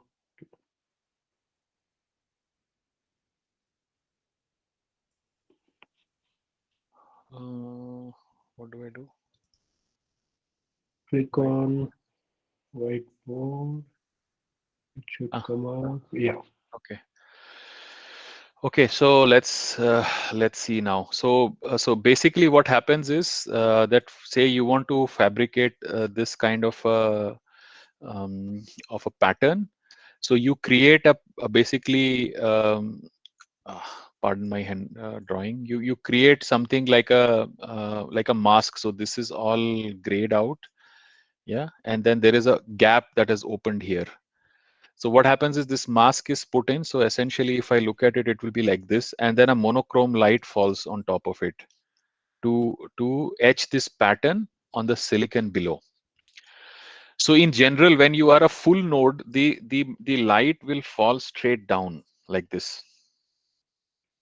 And the pattern that you want, say this is a 32 nanometer pattern, you will get the same 32 nanometer impression on the silicon. But what happens is when you are in smaller nodes, there will be a diffraction of this light following on the stencil. So once this diffraction happens, even though you have an opening of say 45 nanometer, the impression that will come is only 40 nanometer width. But when you're doing a layout, you don't draw at 40. You will do your layout at 45 nanometer. Yeah. And now when you're calculating say parasitics, so this that okay, what is the width, and based upon the width and the length of the line, you will get some kind of a parasitic, a capacitance of the line or a resistance of the line. But this is not actually what is drawn on silicon. So there is a correction factor that you have to use from 45 to 40. So this is basically a 0.81 correction factor of the area which I had mentioned. And this is what is about half node to full node.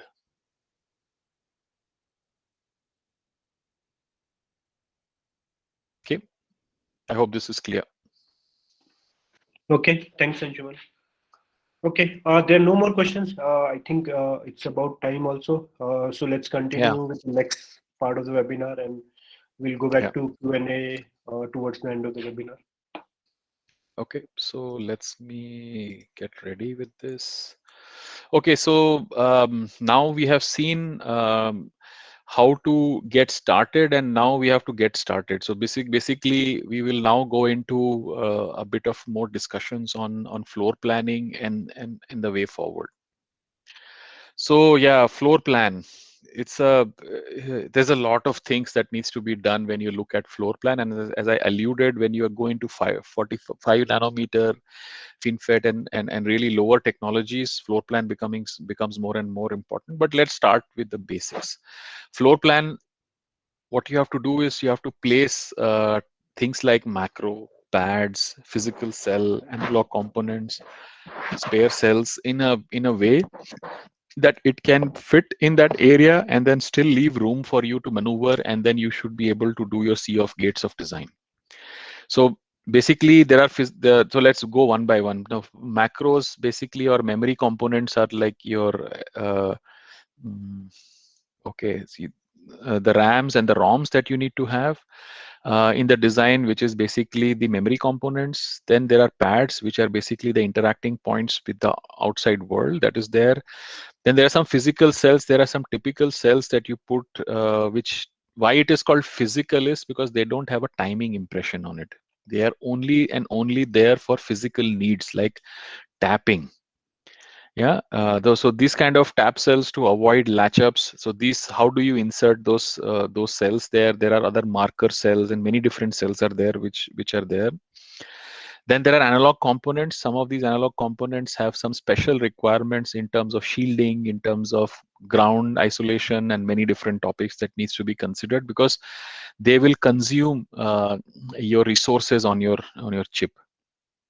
Then there are some spare cells. We will go in this spare cell discussion. Also, there is a special section that I have for the ECO planning, which is basically you insert cells at regular intervals to make sure that if there is a very late functional change that has come due to some verification issues, or there is a post fabrication change that you need to do, you could make some changes. I'll make some comments on this when we reach that point. How do we do that? So many different things that needs to be considered. But first thing, let's start about shaping. First foremost thing is shaping of the interfacing. So the first topic is, okay, there are clouds of logic that you want to deal with. I keep the macros aside right now. Macros, I will dedicate one full couple of slides on this. So there is a cloud logic that is there around, and then now you are analyzing the connectivity and trying to see how do you want to shape them or place them in the right place, because once you do the floor planning, your cloud can be placed in the right direction, and there you can do some partitioning if need be. So as you see, what we have done, what I do is there are 4 different clouds. I have analyzed the connectivity of these clouds. So I understand, okay, this guy is connected to this guy, and the thickness of the line shows the number of connections, and the color shows the criticality, as it is says, timing criticality, normal connection, then block shape, and then there is this bus connection. Yeah, so just to give you some indication on what we have to do. So you see that there is a timing critical path which is going to this logic, and from this logic to this logic, and then there are some thick connectivity from this logic to this logic, and from here to here. Now, when you have this, then you will do something called as a block shaping, where you try to create some regular shapes for these blocks and how they will be. And once you have done that, then you do some kind of pin assignment. Now, first thing would be to understand what is the utilization factor so that the box shape can be done. So utilization factor basically is nothing but a kind of a ratio, which is the ratio of the total component area versus the area of the shape that you are creating. Now, so 0.5 meaning that 50% of the box is utilized, 0.8 meaning 80% of the box is utilized, and 0.4 is 40%, and 0.12 means there is an overutilization. The 20% overutilization is there of the box. This is the first cut, and then we have to reach to a certain utilization number. So first shaping, we did like this, and we figured out, oh, okay, this box has higher utilization, this has really low, this is a bit higher, and this is a bit low. So we have to balance out the shape in terms of sizing. So this is what has been done. So this has to be increased a bit, this has to be increased a bit, this was shrunk a bit because it is 0.4, this is sparsely utilized, and this is also increased quite a lot to make it 0.6. And finally, I reach at this kind of a shaping. And then where should the pin location be? This is also considered based upon the timing criticality and number of connections. So there are big connectivity here, which I did. And for timing criticality, I want to maintain the shortest distance of the pin between this macro and this macro. So that's why, even though initially it was seeing that, okay, there is a detoured connection, I reduced this, and also from this to this, there is a straight up connectivity. So these pin locations can be adjusted accordingly. Yeah, so this is how you go into a floor plan shaping. And another key aspect when you are doing floor plan sizing is the limit of the design. Yeah, whether this design is a a pad limited logic or a pad limited design or a logic limited design. Yeah, sometimes, so there are two figures here that you can see. Sometimes you are unable to shrink the whole design because of the number of pads you have on the design. Now, if the yellow marker says that the whole rows of pads are covered, so now you, even if you have a low utilization on your design, you will not be able to shrink the floor plan further because you will not be able to fit your pads. And this is called the pad limited design. On the other side, even though there is enough space to put more pads, it means that you could shrink the design further. Your logic is reaching to a limit. And this is basically a logic limited design. So ideal scenario lies somewhere in between this. Yeah, this is one extreme and this is the other extreme. So you need to understand this two paradox, and then you have to come up with a standard floor plan where will be the sweet spot to sit. Yeah. And now when you look at the pads, just to give you, I don't want to dwell too much into this. Basically, this is a basic pad design is, as I said, there is a after the floor plan, you have packaging and things like this, and these will add on your output a huge capacitive load. How do you drive this capacitive load with the signal? So say your chip side is 1 volt only, and you are driving a 5 volt signal on the pad. Load side is 5 volt. So this huge capacitance, you know about this heavy load driving, which is with n-1 square. This is a basic formula that you have in terms of how to, increase the drive strength so that the previous stage is not impacted. You just cannot say I will put a huge buffer and then that's okay. But then this buffer will impact the previous stage. So you have to increase this gradually in this order, and then there you will be able to still not harm the previous stage and will be able to manage. So this is a very, very fundamental diagram of a pad cell. What does pad ring mean or a pad cell mean? Yeah. So this is how, that's why the pad cells are quite big, because inside this there is a buffer tree that is there to drive the load. And then looking at the amount of load you have here, this is one of the specifications of a pad cell, that how much of that load it could drive. And then to consider is between wire bond and flip chip. What is wire bond? The pads are situated on the periphery, and then they are connected with wire to the package from here. On the other side, flip chip is the modern technology where your flip chip drivers sit within the chip, and then there are bonds on which the chip is flipped on and connected to the package. The advantage is this connection is shorter, and then it is more robust. Whereas in wire bond, there are gold wires that you make them to connect, and this could cause some damage. And there is some limitations to that. But yeah, again, on the cost side, then you have to think about wire bond versus flip chip. Flip chip is a bit more costlier package than a wire bond package. So yeah, again, these whole trade-offs will fall in. Now, when you do pad ring design, basically the analogy of a pad ring is that it is basically like a transmission line. Yeah. So you have to have, so this is just illustrative. So there are signal pads, then I have some power pads, then there are some signal pads. So when you are traversing your power, so this is about how to power the signal. Yeah, the logic will be connected from here, and then there will be an output here, which I will discuss later. But right now I want to supply power to my pads. As you saw in the previous example, the pads are at higher voltages. How do you supply these voltages to the pad ring? So this is the power supply and the ground supply of the pad ring, including both the 1 volt supply, which is needed for the core, and the 5 volt supply or 3 volt, 3.3 volt supply that is for the pad.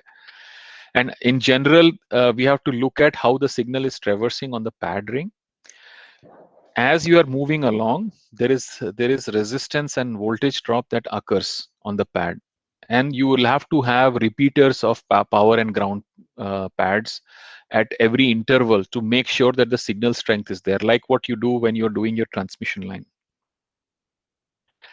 and there are some corner pads which are there to turn the signal at 45-degree to maintain the DRCs and things like this, so that you can cover the entire pad ring. Now, when you have done the pad ring, you have to send the signal out. So you have to have, I mean, this is again on the wire bond. You will have to connect to the bond cell. So basically, there are two kinds of bonds that you can add. So this is basically, so this smaller piece is the pad cell, and then there is a bond cell sitting on top of it. Sometimes it's a hybrid cell where you have the bond cell included, but sometimes it is not.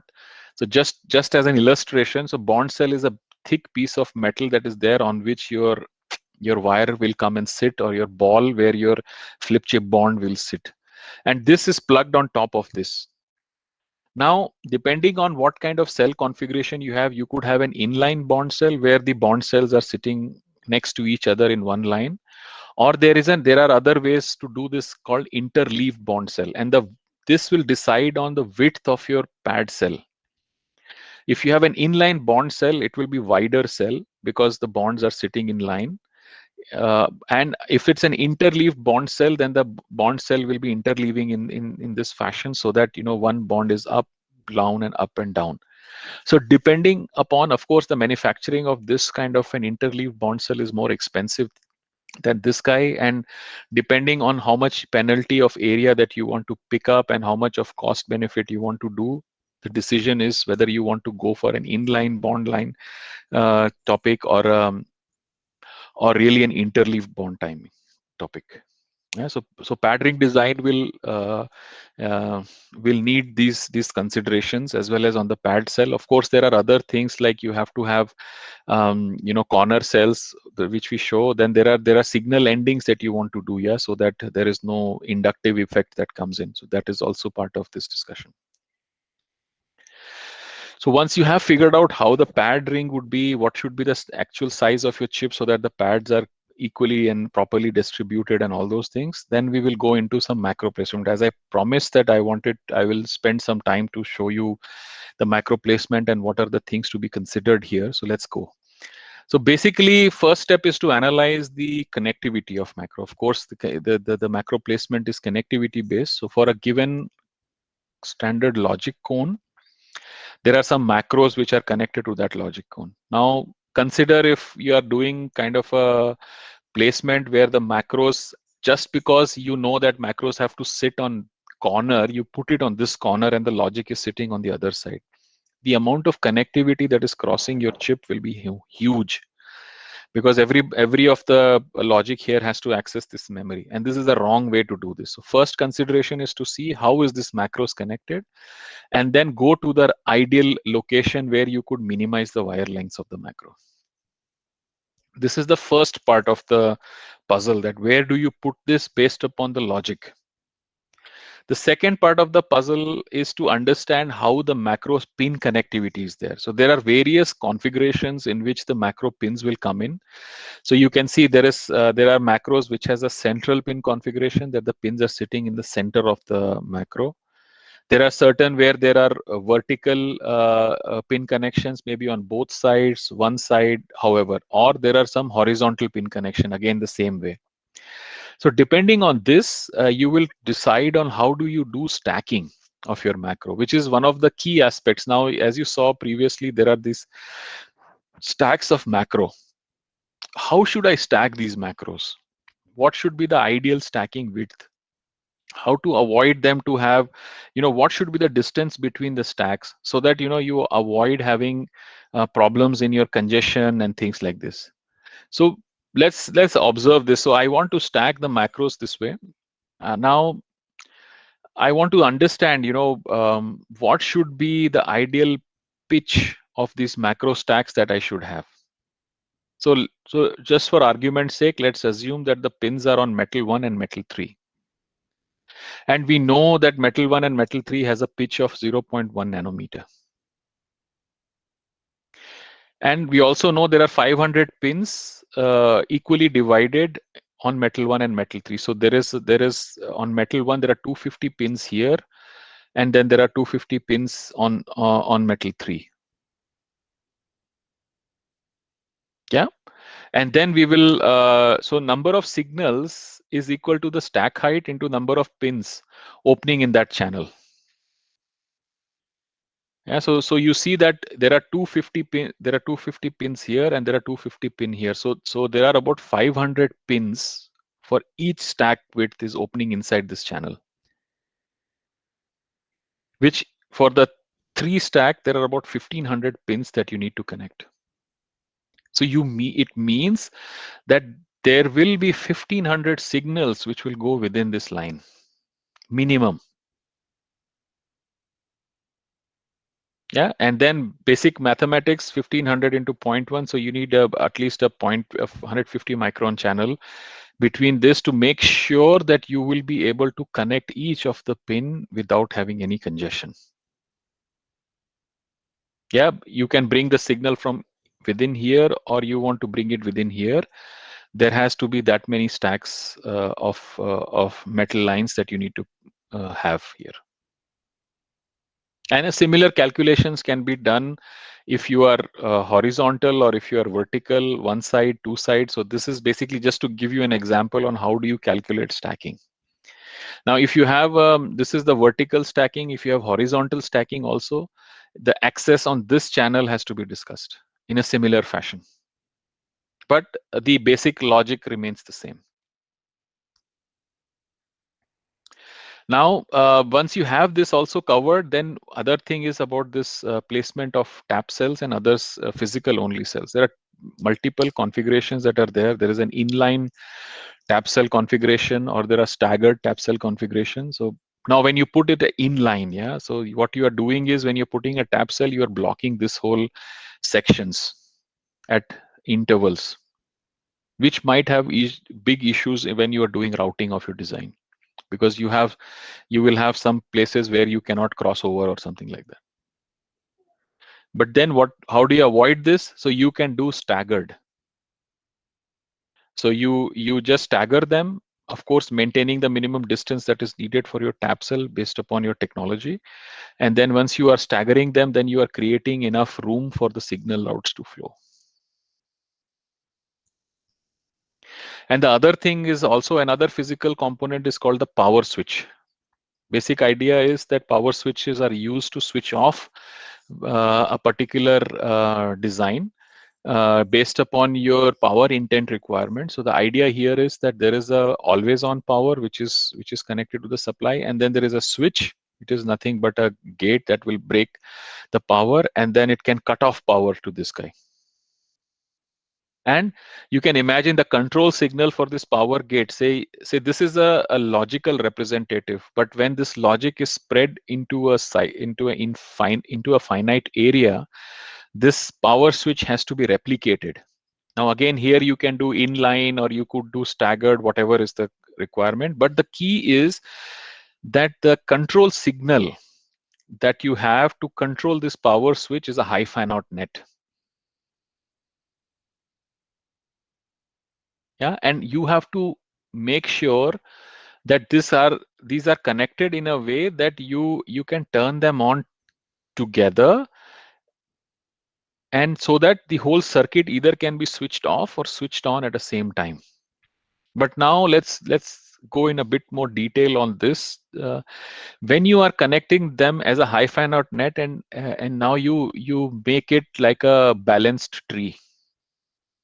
Yes, what happens is, as soon as a signal comes to turn it on, the entire logic turns up. When the entire logic turns up, you think about how much of power you will draw from the power lines for this whole logic circuit. And this could mean you could be having a peak current which is higher than what you built your power architecture, which we will talk in the next section about power. And this will cause you the rush current problems. Yeah, this is what the rush current is all about. How do you prevent that? You prevent that by using kind of a daisy chain connection. Daisy chain is nothing but connecting one after the other. But you do a daisy chain in a way that you still don't breach your design requirement of how much time you have for power on. So you could have multiple daisy chain, one chain starting from here to half the circuit and one starting here, or one starting from bottom to top and from top to bottom. And then that way you will be able to flexibly turn on the circuit and not breaching the peak current requirement of the design. This is also very, very essential. Then I talked about analog. Basically, analog circuits are very, very sensitive. We have spoken enough about this. And how do you do this? Basically, there are the analog circuit is there will be the regular ground, and then there are analog nets which needs to be shielded all across. And also the analog ground has to be separated out from digital ground so that there is no contamination. And this, because you are having a separate ground, they are doing separate shielding of the analog nets. So these will eat up into your resources inside your floor plan, and your floor plan should consider that how many analog nets are there which need shielding and things like this. And also some of the analog modules need isolation. And this isolation is needed because there will be a signal which is here, which is a digital signal. God forbid if this is a clock signal, and this will create a lot of noise inside the analog module, and this could disturb this whole module. So that's why you will do a isolation ring to cut off that signal. Maybe you ground this isolation ring so that any signal that is crossing over is grounded. But if your analog module is very big and you create a loop like this of metal, you're bound to start having inductive coupling inside your circuit. So then to avoid this inductive coupling, you might create some breaks in this so that this will not harm too much of your analog circuit, and you make sure that inductive couplings does not happen. Now this whole thing also needs to be considered when you're developing your floor plan. Other topic is about how do you insert your spare cells? Why do you insert your spare cells? Spare cells are nothing but some prefabricated cells which are spread or sporadically distributed in your floor plan. The idea is that if there is a ECO that comes in which is really at the end game, here you can what you see is that probably there is an ECO location here where you could use an additional buffer or an inverter which is in the vicinity, can help you build a logic without disturbing the design too much. How much spare cell should you distribute also depends on the maturity of your design. If you think that you are doing a new design which might have a lot of issues when you do functional verification, maybe to compensate that you will put a little bit more spare cells in the design so that you know that there might be some changes coming, because this is eating up area. On the other hand, if your design is really mature and you think there might not be too much and it's a very low risk, then you will more sparingly distribute the spare cell. And understanding this also will help you come up with a floor plan which is in a terms essential as you need. Okay, so this is how you will do basically your pad structures, your floor planning, macro locations. How do you do? What are the considerations to do this? The next part of the topic is how do you do power grid of your circuit. We talked about a bit how do you do power grid on the pad ring, but this is more about inside your chip what you do. So let's look at it. Basically, there are three things that you need to do. You have to know the grid specification, at least what is the IR drop specification of your design. We go into detail. What are the package considerations and what are the peak current consideration, and how do you plan decap? These are the key things that when you're doing power planning, you should understand. Now let's look at, again, going back to basics. First, the concept of noise margin. So this is a typical inverter. The signal from in to out is inverting. Now there are points in the circuit where when the threshold is getting crossed, you will have one transistor or the other picking up, right? During this time, it is either one transistor is completely off or one transistor is completely on. Between this time, one of the transistor is turning on, the other is turning off. So to know that the design is solidly on a, now I'm talking digital, a logic 1 or a logic 0, you have to operate in this range, this gray bar. So if the signal strength is anywhere between this gray bar, it still will detect a logic 1 or a logic 0.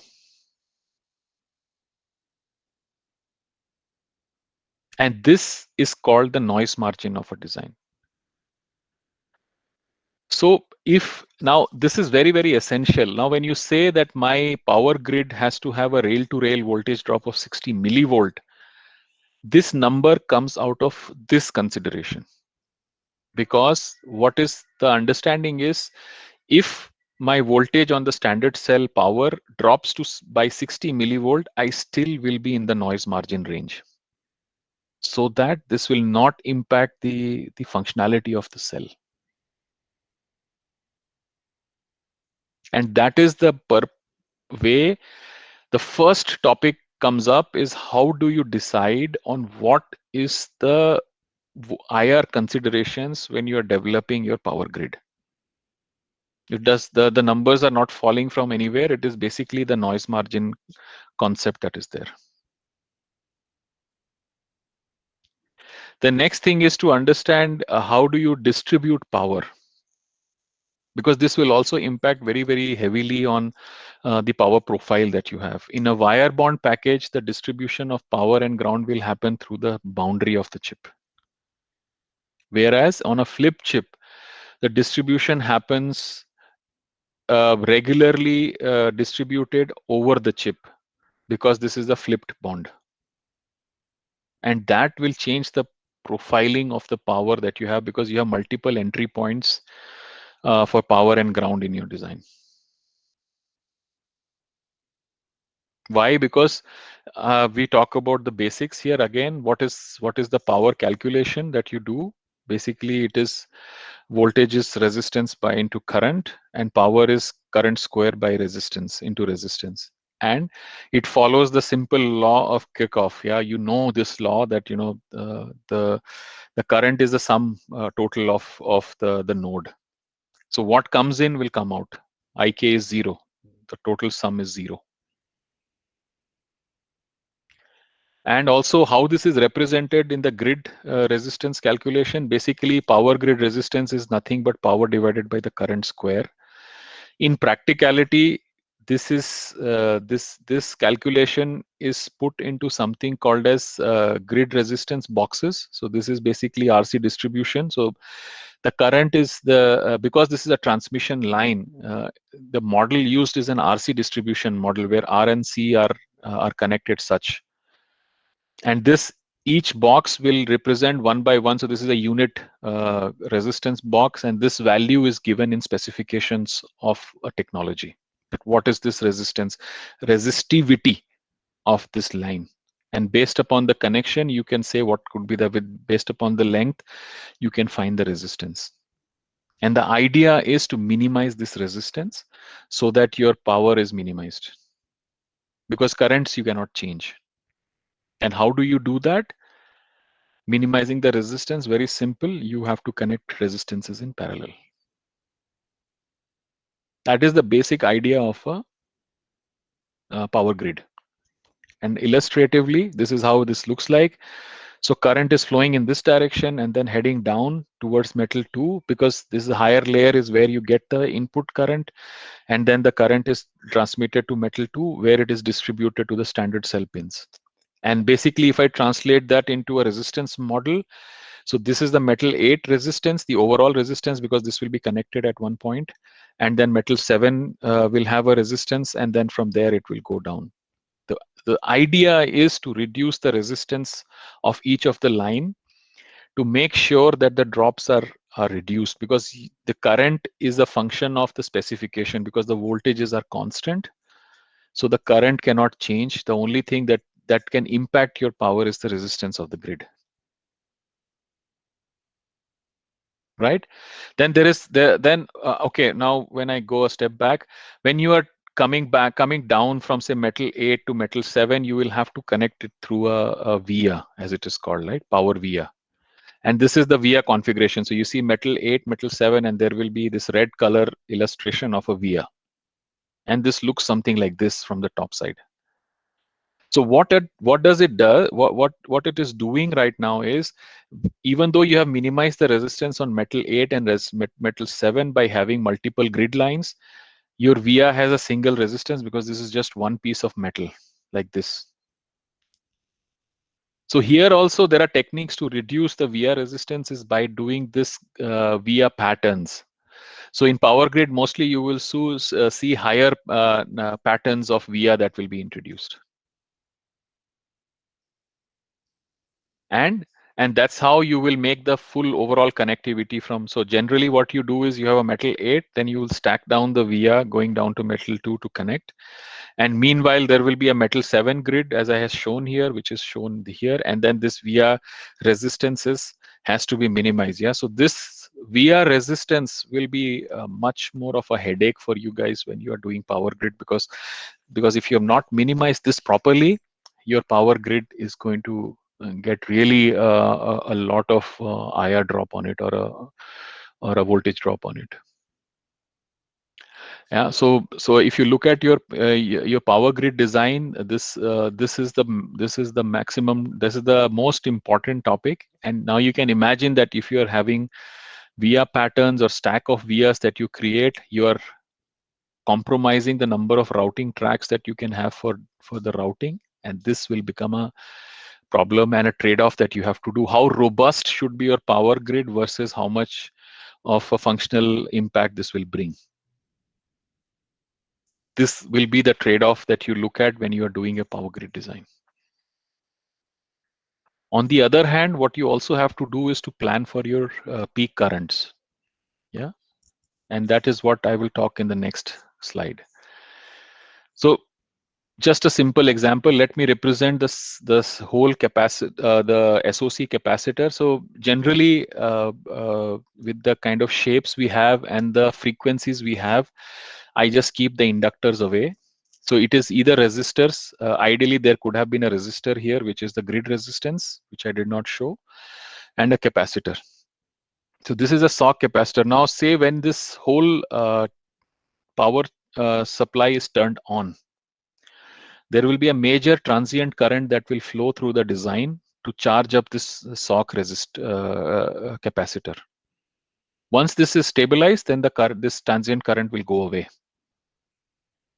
But this is called transient because this is not needed for a long time. It is only when the switching happens, as I was explaining about the power switching. So at this time, this transient current could be so high that it will burn your power grid, literally, because your power grid is not designed for transient current. It is designed for stable currents. So what do you do? What if I add another battery here, which is represented by a capacitor, which is connected between the supplies and which is already charged up? And whenever this circuit is turning on, the additional need or the excess current is supplied through a decap. And this will compensate for your peak current whenever it is needed. And then again, this is sitting between the power and ground, and this will get charged up later. This is the basic phenomena of a decap. So you have to think about what could be the peak current requirement of your circuit, and accordingly we'll have to plan for what kind of decaps do you need. And the final utilization of your floor plan will depend on this. You could go to 90% utilization theoretically, but this means that you only have 10% area left, which is the dead area where you will spread the decap. Will that be enough? This is the question you have to ask. If not, then you will have to say, okay, my floor plan cannot be so small. I have to make it bigger so that I can introduce more decap to manage this transient phenomenon that happens. And whenever you have a power managed design, this is more and more important.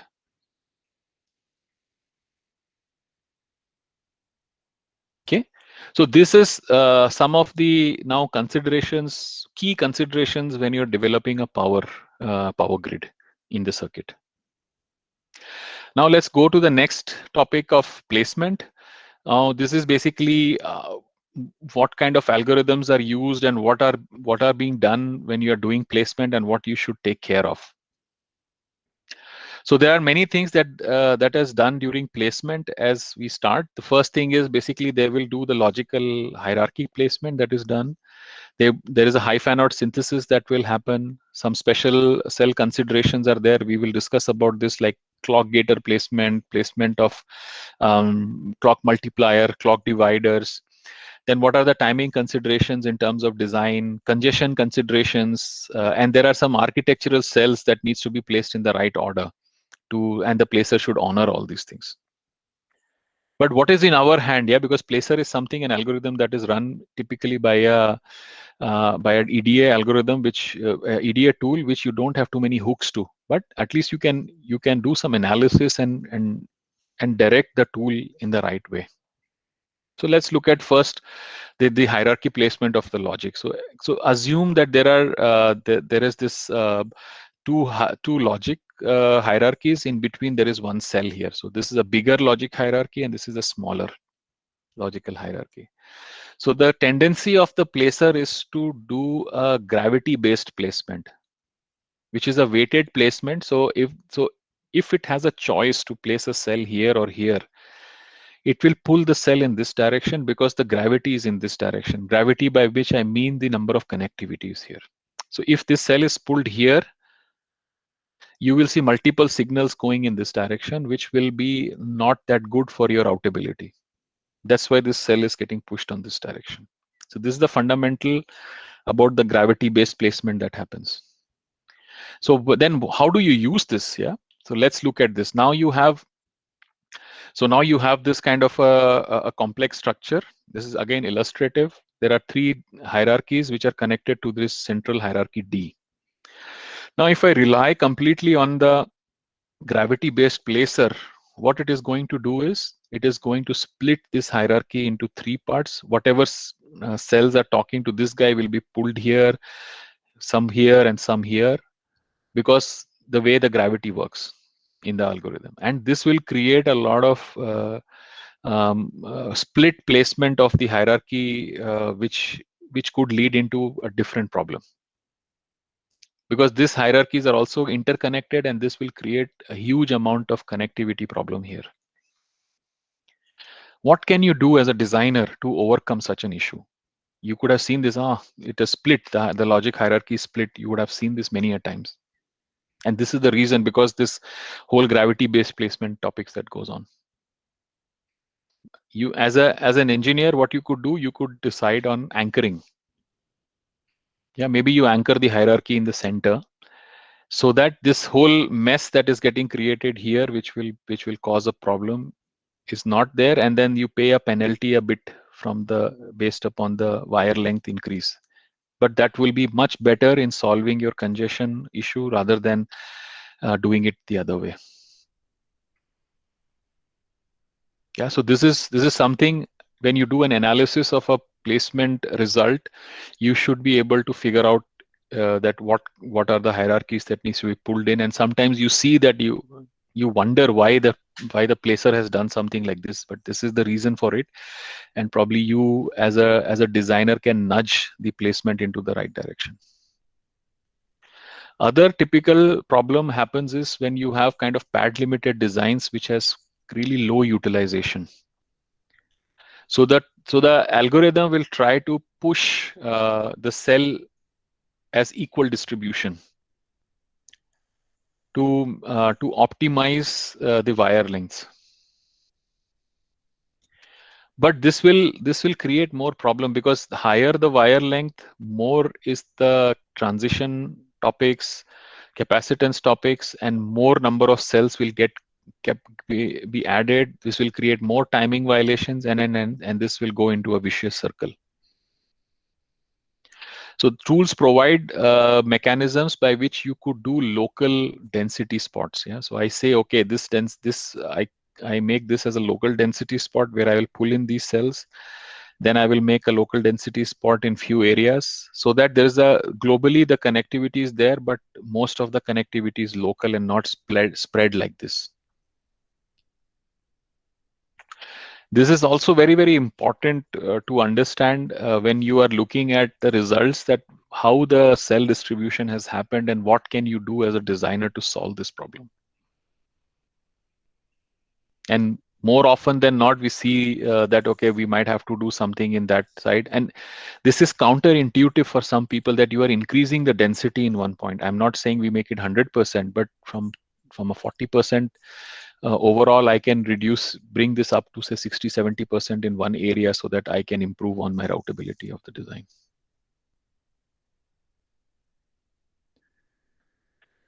Then other topic is basically just to give you an indication on currently how do we do high level synthesis. Yeah. So initially, when you look at the previous generation tooling, you do synthesis, you hand over the data to place implementation, and then the physical work happens. But now, as I was explaining in the beginning of the webinar, the solution space is moving towards the left side.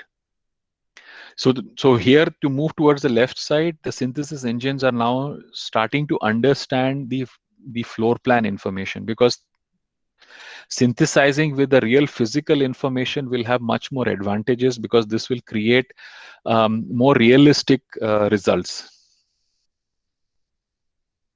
And that's why when you do initial floor plan, you hand over these floor plans to the physical synthesis, and then the optimization happens before the final data is handed over to the placement.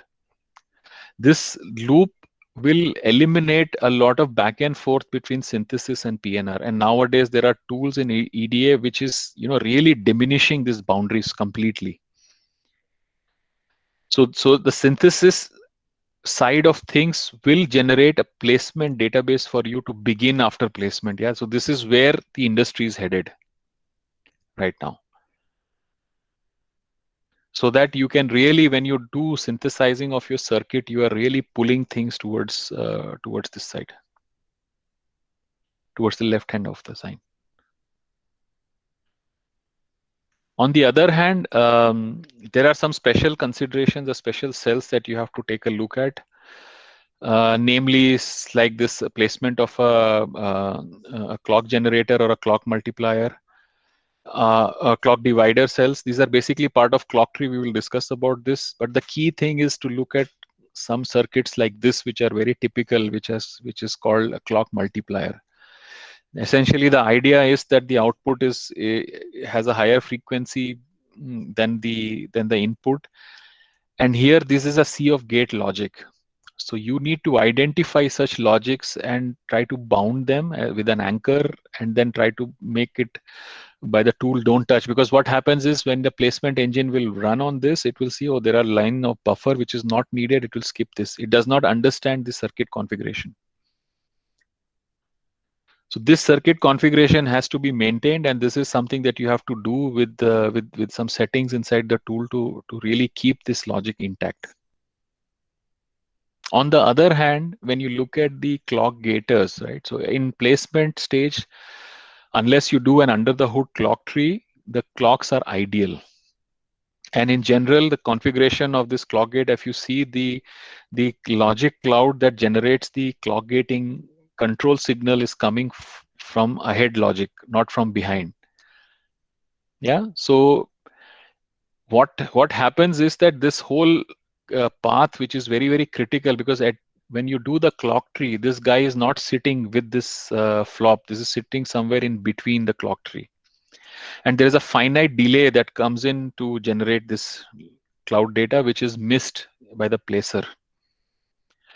So here the latency on the clock gate has to be modeled inside the placement engine. You have to say that, okay, this is not sitting with this flop, but it is sitting say 700 picosecond or 800 picosecond before the flop is there. So that kind of negative latencies has to be built into your placement engine, so that it understands that this guy is far away from this, and then there will be a finite delay time that will be there, so that it can fix this kind of path. Otherwise, it will leave this, and once you finish your clock tree, you will see very huge violations on your clock gators. So this kind of latency adjustments are needed for you. That is for the clock gates. This is a floating component, but there are also some of the components which are like macros. Yeah. So here in some of the macros, there is a very stringent timing that is needed on this guy.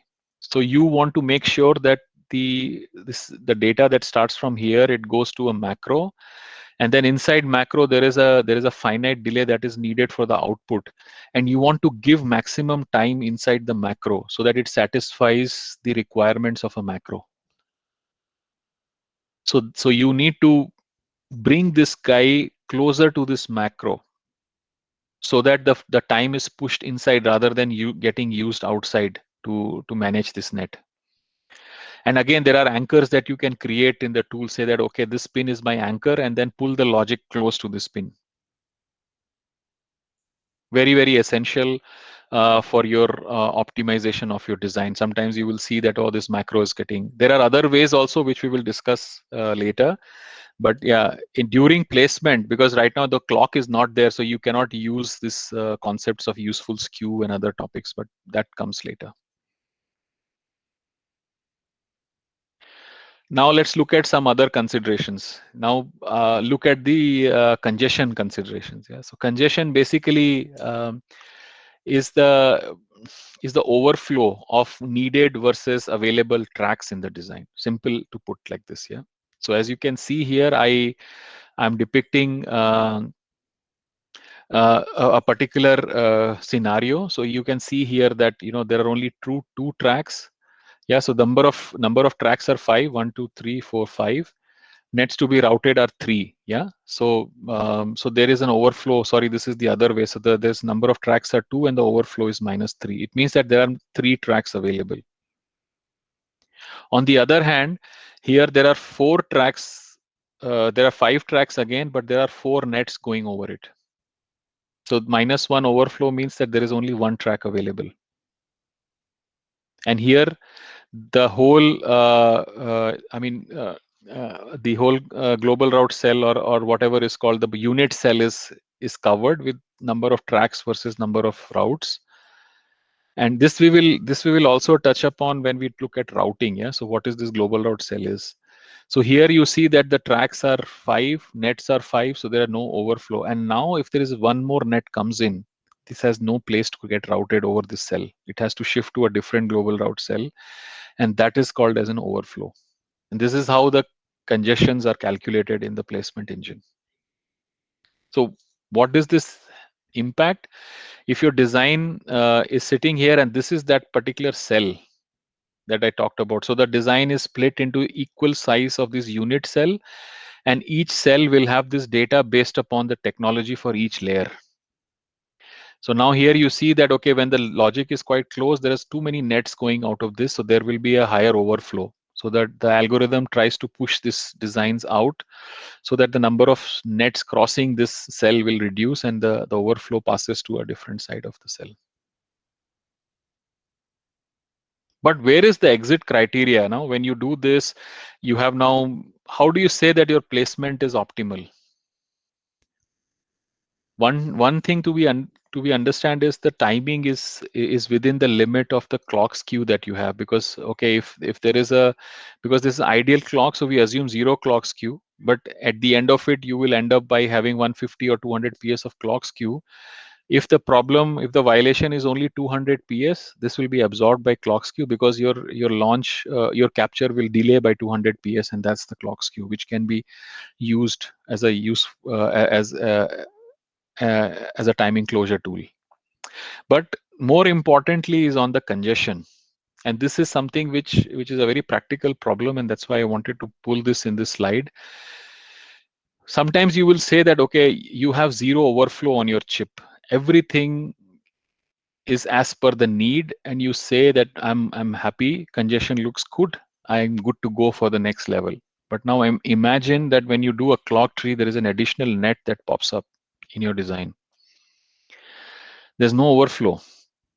So what the tool is trying to do is it will try to detour the net completely, and this will detour, which means that there will be violation, and then this net has to be broken, a new cell will be put in, and this will further create the problem, and further split is needed, and that way it will go into a vicious circle. So be aware when you're looking at your placement. People don't look at the zero overflows, meaning that this is all okay.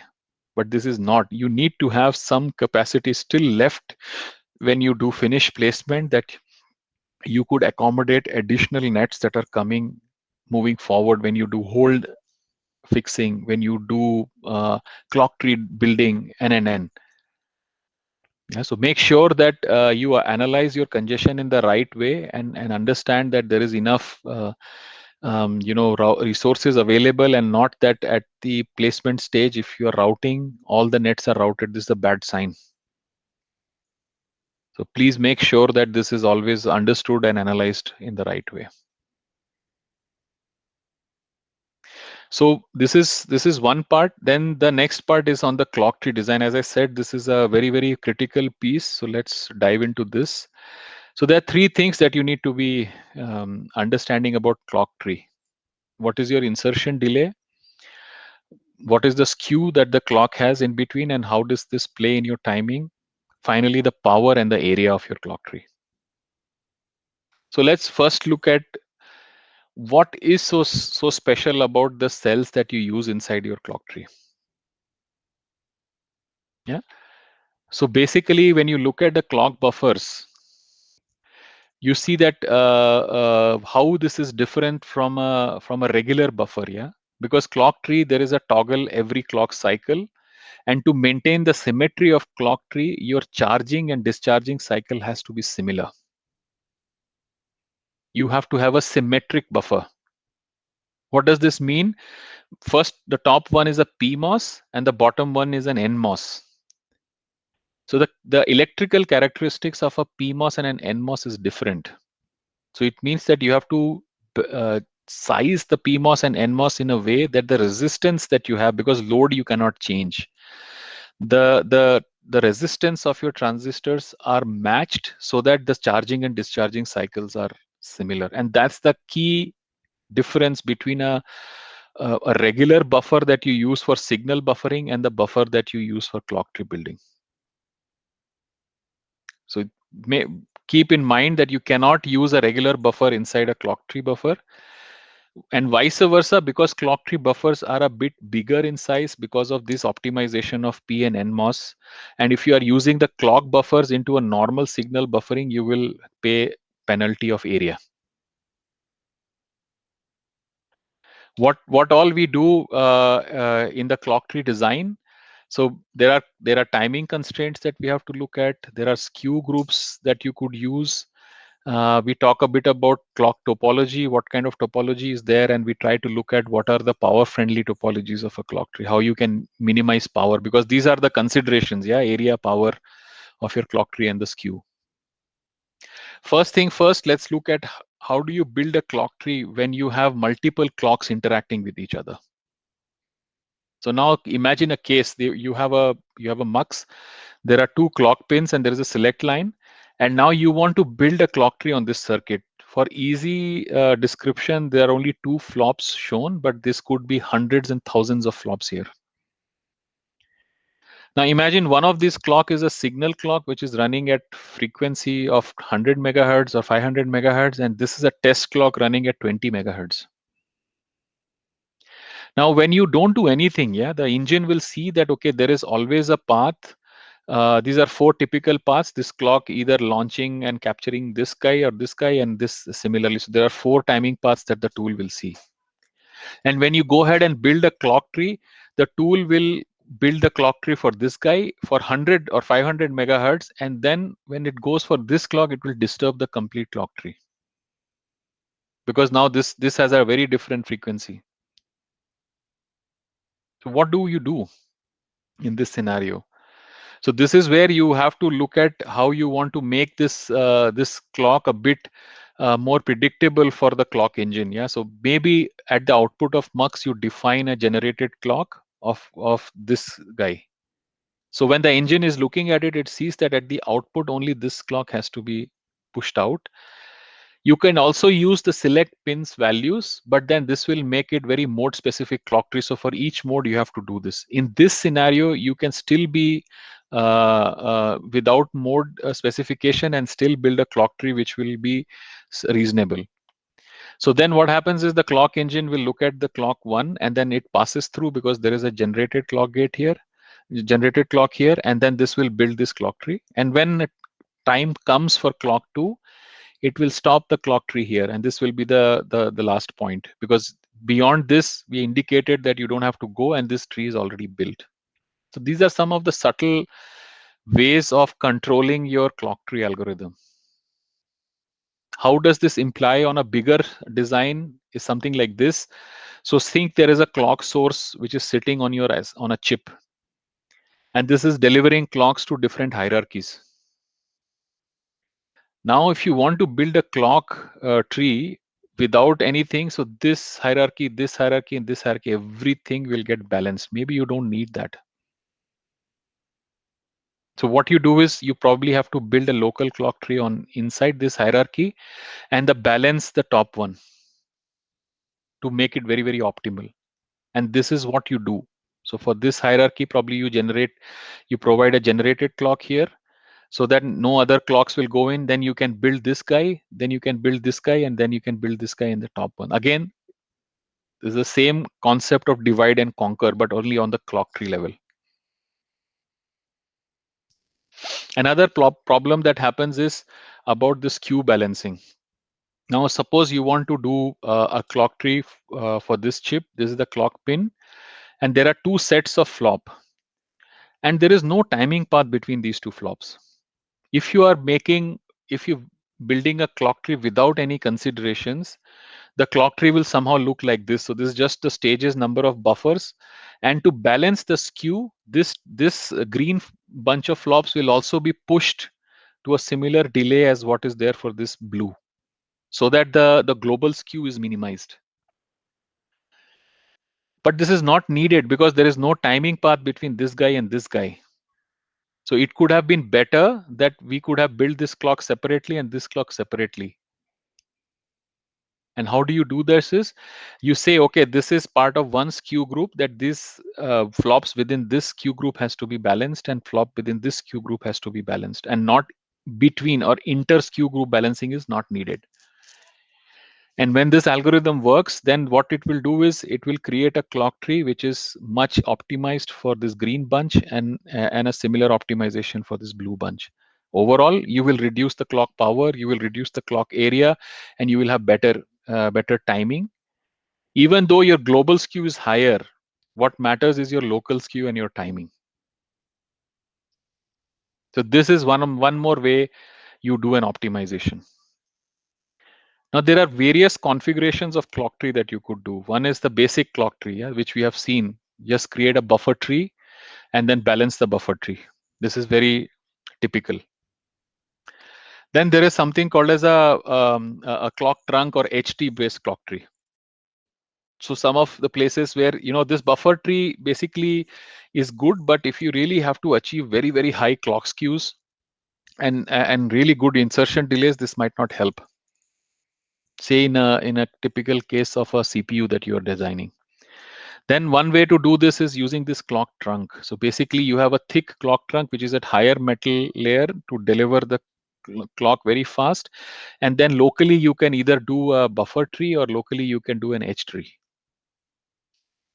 This is somewhere in between, but if you really want to get a really skew balanced clock tree with the last picoseconds, what you do is called the clock tree mesh. Basically, you create a mesh of a clock structure like a power grid and drive this clock mesh at various locations with the clock, and then you minimize locally with very, very small groups of flop. The fallout is that this will use huge number of resources to build this clock tree, and for certain design it is essential because we have to go to gigahertz plus frequency, and this is necessary for that, and so you have to pay that penalty. So depending on what kind of clock architecture you are using, you will have to decide on what will be your floor plan and how do you use that. And now we talked about this, the architecture, the look, the area, and all those things. But what about power? We saw one way of saving power is by optimizing the number of stages, reducing the number of clock buffers. But is there a different way to do this? There is also some other topics that you can consider. One topic is called multi-bit selling. So basic idea is, if you look at the power formula, it is basically V square F into C, half CV square F. This is a very standard formula where V and frequency you can't change. So there is only a capacitance that is there. And the last stage of the clock tree, which is going into the buffer, will have the highest number of toggles. We'll be toggling the highest. It will be 100% toggle rate. Consider a mechanism by which we can reduce the capacitance of this last stage. And this will help improve the clock power immensely.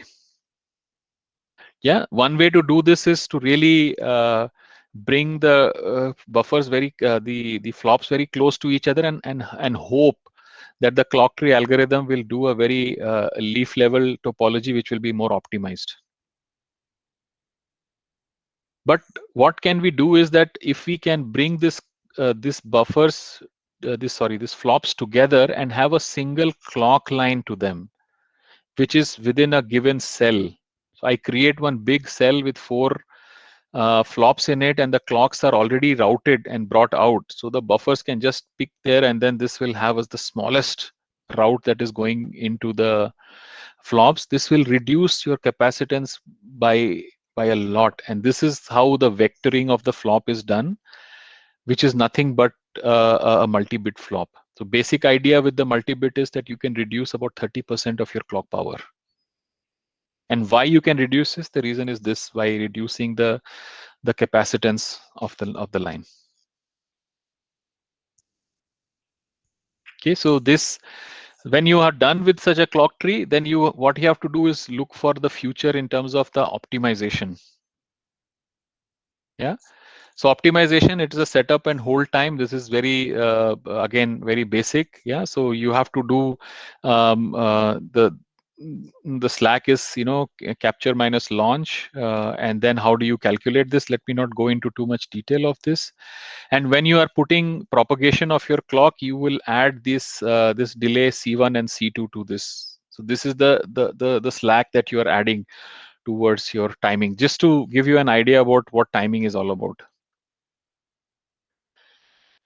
Okay, so now there are variations that happens on the design. Yeah, so there is something called, there's multiple ways you can look at variation. There is an on-chip variation, whereas basically variation is how the manufacturability of the design is. Yeah, it is either the lines are becoming faster or slower, and this on-chip variation will happen because of a lot of fabrication topics. So we will add this as deratings on top of the standard timing. So what we do is, when you're doing setup, you will add a higher margin on the launch cycle and lower the margin on the capture cycle, so that you make the timing more pessimistic, and vice versa on the hold side. Yeah, so this is basically the standard. Yeah, you say, okay, the variation is 10%, which is standard all over. But as the design nodes are shrinking, the variation is not a single formula. It is basically going into something called as an advanced OCV, which is basically distance and proximity based. So in typical, what happens is, this is the path vicinity, or from where to where the path is spread, and based upon the depth of the path and the distance, there will be a derating value that will be given, and this is the derating table that we will have, and the tool will pick up that amount of derating for this cell. So this could vary from 13% to 14.7%, or from 9% to 12%. So based upon the depth and the distance. So this depth meaning, so depth of 3 means that 1 and 2 and 3, the third cell. So the third cell, how much of a distance it is there from the origin, they will figure out what is this. I think this is also covered in the timing sign off seminar that that Vikas is running. And yeah, so this is one way. And now there are other topics where you have to do this HSpice based simulation and find parametric OCV, and then we go into statistical OCV for lower 20 nanometer design, where you have liberty variation formats where the delay variation is captured as part of the silicon variation. Yeah, so I'm not going deeper into this, but yeah, this is the kind of topics that will come up in terms of derating and OCV. This topic I have not gone too detail is not because there is an STA complete STA course on this which talks about these topics.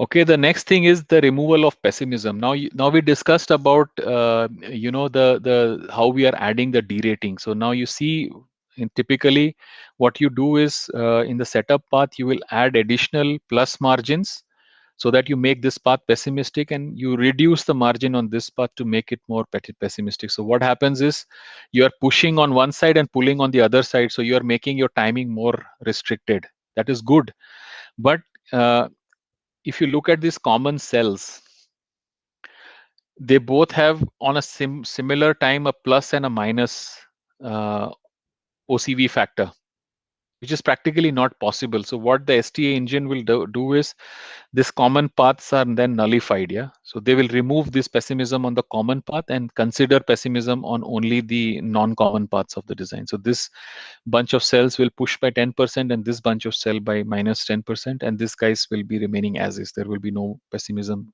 included. So the algorithm will be able to find the common path and then will be able to time the design in the right way. Yeah.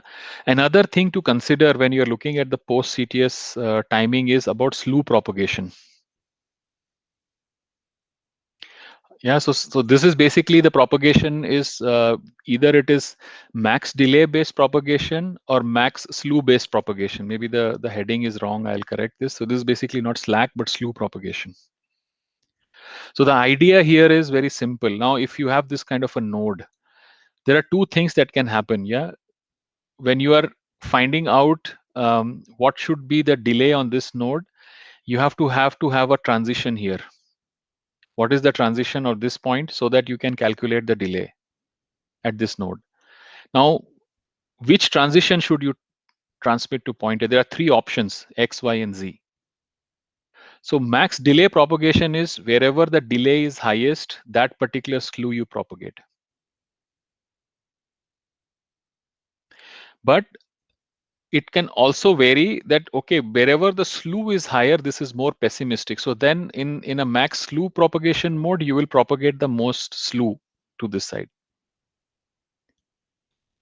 So there also in your timing engine, you can pick up and decide on, what kind of pessimistic timing you want to incorporate. Yeah. So maybe when the delays are same, there are slews which are different, and the maximum slew will cause maximum degradation, and then you have to go in that direction. So this is also one of the considerations that you do when you are really looking at the timing. Okay, so then this is all about clock and how you do clock optimization. I will quickly go into routing now. So let's look at the routing. So we saw this global route cell or the single unit cell, right, in previous example. So this cell basically is replicated towards the whole chip, so that we have kind of a model inside the chip when we are looking at routing. Global routing is the first step that happens when you do routing, and what the tool does is, so it has to route this cell with this cell. So global router will understand, okay, how many pins are there to be connected, and it will block those tracks for this cell completely on this side and tracks here. This is really not very optimal, but at least it gives the first rough estimate of how many routing tracks do you need to connect a design together. So once the global route is done, it knows that, okay, I would use 2 tracks on this side and 2 tracks here to connect, and this is done for all the cells. Then it will go into And this global routes, this is on one layer. You can have it on multiple layers also. Yeah. Then it goes into something called as a track assignment. So track assignment, basically now it will try to make it more, how do you say, accurate. It will try to start cutting down on where the track should end and how this would bend towards the other side, so that some of the nets can be used on this global routes and this remaining global route. Earlier it was completely blocking all of them. So they, it, in one step it goes a little bit more optimistic, and finally it will go into the design connectivity. Now the connectivity can happen multiple ways. There are, routing can be really congestion driven, or routing could be timing driven. Now let's look at this in a bit more detail. What is congestion driven routing? Yeah, so say you have a design which shows a lot of congestion. Yeah, the router will be able to, when you are in congestion driven, you can say, okay, I can compromise on timing, but I need to have a clean design in terms of routability. So the tool will make maximum detours possible without considering time, because if you are detouring, you're increasing the timing length, and then you are degrading the timing. Yeah, so this is how you do this congestion driven routing, to see the max capacity of your floor plan. How much of routing can it take really? If your design cannot achieve routing with congestion driven routes, it means that the design really has some capacity issue, and we have to relook at the floor plan. On the other extreme is called the timing driven routing, where again the tool will try to compromise on routing but try to hold on to timing. So if it will say, okay, there will be shorts, but due to timing reasons I cannot solve this problem. So this is one extreme. First extreme is really to detour completely and don't care about timing, and on the other side it is about caring about timing only and nothing else. The solution lies somewhere in the middle. Some detour is okay, some timing compromise is okay, but we have to meet at a certain point so that the design is routable. And this is the decision that this timing or routing algorithms will do, and that's why it takes a lot of time when it does the optimization, because it is trying to find this local minima. But from this you could understand that, okay, where the problem lies. So you could always at early stage run a congestion driven route and see whether your design capacity is there or not. Yeah, at place, after the placement you could do one of these rounds and see. Yeah, other problems that you see when you're doing the routing is basically some on the corners and on the edges. Yeah, because here you would see that the routes will turn, and generally when you are turning there will be a via, and these vias will have some distance considerations and topology considerations, which will cause that the number of routing tracks would reduce. So the idea here is that you need to be very careful on the edges, that you have some sort of density screens available so that you can reduce the number of pins, so that the capacity comes down here of routing, so that the signals can turn very easily and then get into the channels, or can turn around the macros. Do consider this in the right way so that you are able to avoid this kind of local hotspots on your design. What else is very, very important when you're doing routing is called the redundant via insertion. Basically, via is nothing but a metal piece that goes in. This is a reliability topic. Let's put it this way, because if you have to have a solid connection after implementation, so you go into manufacturing, and because of some concerns, this via is not implemented in the right way, your chip will be not functional. So what we do is we do two kinds of redundancy. One is either we have, instead of one, we put two vias, or we put a bigger via or bigger metal piece called the bar via, so that if there is some chipping that happens because of inappropriate fabrication, the still connectivities can be maintained in the right way. But what it means is that, see, in this case you see that there are multiple solution possible, and you can compromise on a lot of routability of your design if you have to have this multiple vias inserted. And this also needs to be considered generally, which are the signals. In some design requirements, it is utterly important that you have 100% double via rate, that every via should be doubled up, because this is kind of a chip. So if a mobile phone chip falls off after 10 years, nobody will die. But what happens if your car, there is a chip, and then the because of this some chip failure happens while you're driving on an autobahn at 200 kilometers per hour and you lose braking. So that kind of topics are considered here in terms of really this redundant via insertion, so that we can have higher reliability on the design. But this has impact on routability. Other topic is about non-default routing. And this is also very, very important to avoid signal integrity topics, which comes later. And this is how you do this. Yeah. So probably you have to create some space in between the lines. So this is a clock line and you want to keep some spacing so that you can run a shield, or an analog net, you want to run a shield. So this kind of non-default routing considerations also has to be taken care when you are thinking about routing and routability of the design, whether it is considered properly. Other topic is on layer restrictions. So basically there are multiple layers. As you go higher in the stack, you will have a better, how do I say, resistivity of the net, and the width of the and the thickness of the wire will be higher, so that you can propagate signals faster. So when you're doing clock tree, you have to say, okay, which abstraction layer you should go in, and from where you want to drive the net. And that kind of a restriction on the router is also very, very essential to assess beforehand, because at the end, if you say, okay, I have 1500 or 2000 signals which needs to go on metal 7 where your essential power grid is, then you have a big problem. So how do you increase the capacity of your floor plan and things like this is to be considered. On the other hand, as I said about signal integrity, this is also very important. Basically, there's coupling between the lines that will happen. And if a signal B is say changing, this will have an impact on signal A. So this signal A is called the victim, and signal B is the aggressor. So this is aggressing, and this is getting victimized. Two ways this is manifested. One way is with a glitch or a functional change. Now, so glitch basically does not harm the functionality, because there is a signal for a time being glitches, goes high to low and low to high, and then comes back to its original state. But because of this high to low transition, you will have power degradation in the design, because you will lose some power because there's charging and discharging of transistors that will happen around. On the other hand, when you do a functional change happens is when this glitch is higher than the noise margin, as we saw in the power grid design. This will flip the functionality of the circuit, and this will be really, really dangerous.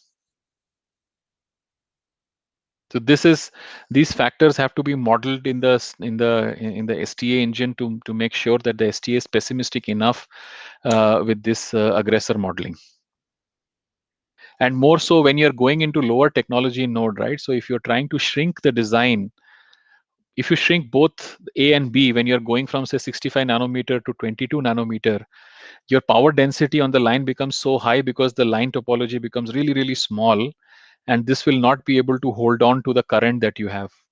But instead, the shrinking is done based on constant factors. Yeah, so they will do what is done is you maintain a ratio between length and breadth or width, the height and width ratio, and this ratio is kept constant. So it means that when you are shrinking, you are essentially making the lines taller, not smaller. And what does this mean? If you're making this taller, your parallel plate capacitance is increasing. So your coupling is going higher and higher when you go to lower nodes. And this is one more challenge, as somebody was asking about 5 nanometer kind of challenge. What will it be?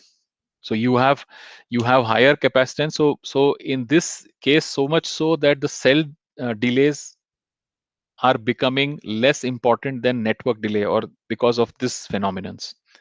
And this needs to be understood in terms of how to solve this problem. On the other side, as I was alluding, there is double patterning that is there, and double patterning basically is how do you decompose the topology so that it can be manufactured. Yeah, so as you can see, this is the original topology. Because they are so small, for manufacturing they will decompose this into double or triple patterns, and then they are implemented separately.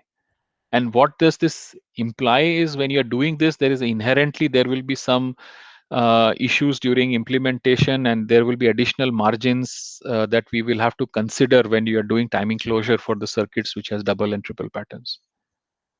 And this is also one of the problems that you start seeing when you are going below 14, 16 FinFETs and below. Okay, so these are all the issues and topics on the routing. Let's quickly look at the ECO planning. So basically, what we do is timing sign off can generate ECO, physical sign off can generate ECO, and power sign off can generate ECOs. ECOs are basically change orders that needs to go back into the design. And of course, there are some functional ECOs and other things which we talked about by adding spare cells in terms of how to handle.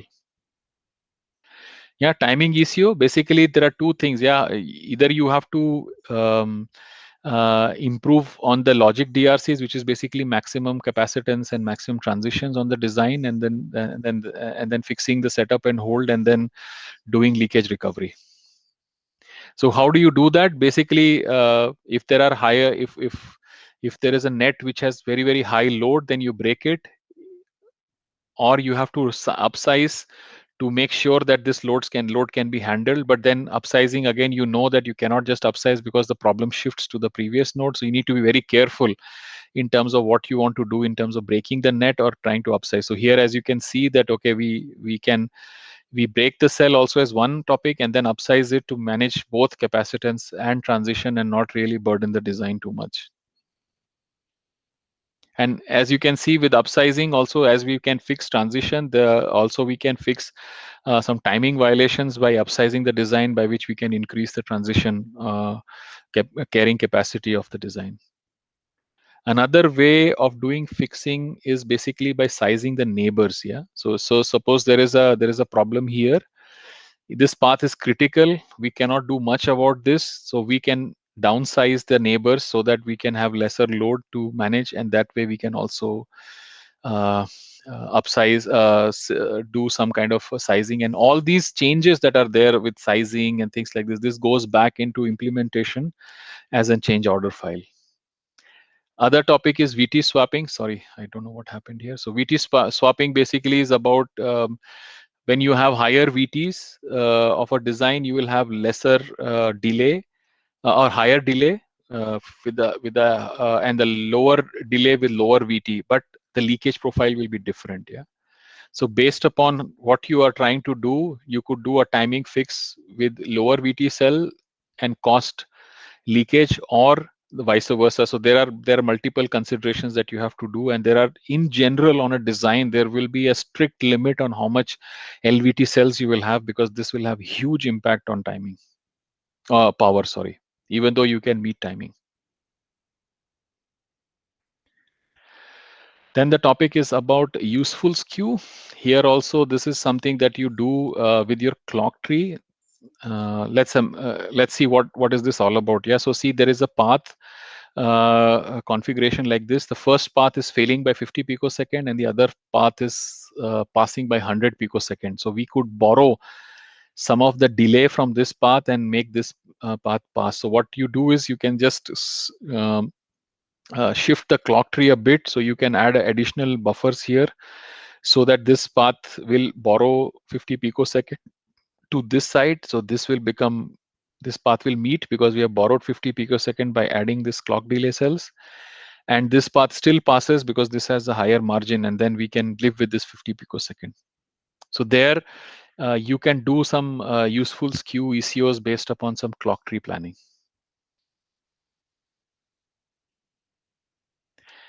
And then when you go into power sign off, of course, there are a lot of topics on design rule checking, layout schematic checking, electrical rule checking. So basic idea is that this is what you want to fabricate, and this is what happens when it fabricates, because of the various different issues that you have in the fabrication process, etching process, and things like this. So you do something called as a design for manufacturing, DFM rules, where there is need to be some additional geometries that you need to do. So something like this, just for a few examples. So this kind of notch can create a problem, so you have to do it in a right way and things like this. Yeah, so I don't want to go too much into detail. So see, this minimum notch U-shape violations will occur, and this U shape can create a short in the design which is not there. And to avoid this, either you don't have this U shape, or you make it in a distance which is acceptable. So these will flag errors inside the DRC rule checker. And then on the electrical rule check or the layout versus schematic, this is also very important to see if the design is correctly fabricated. So basic idea is that you have a schematic of the design, and you have a layout of the design, and there are comparators which will compare and give you a report whether the layout that you have done is correct. So in this case, as you see, we did the layout, there was an open, and which was not caught. And now, because logically this net is connected, but not physically, and then LVS will catch this, and then you have to fix this kind of violation. Yeah, and there are some more examples on the LVS topics. Yeah, so this is basically one more examples where devices are violation because of this additional piece that is there, which is violating this device violation, the form violation, and then that needs to be corrected. Similar topics are on the electrical rule checks. Again, here you have to see so if you see here, the electrical rule checks are basically the connectivity of power and ground.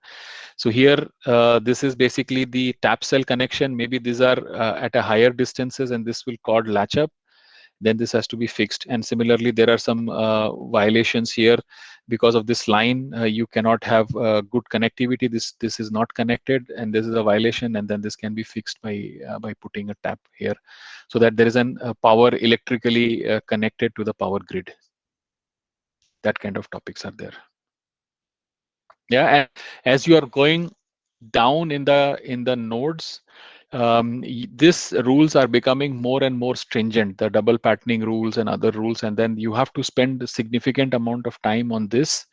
And there is stringent requirements in terms of how do you do the floor planning based upon these double patterning topics. And this is where the key problem comes in terms of handling lower technology node. I need to spend a bit more time on the next topic, which is basically going into some mega trends.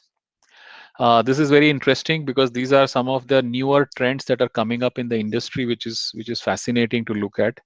So let's see.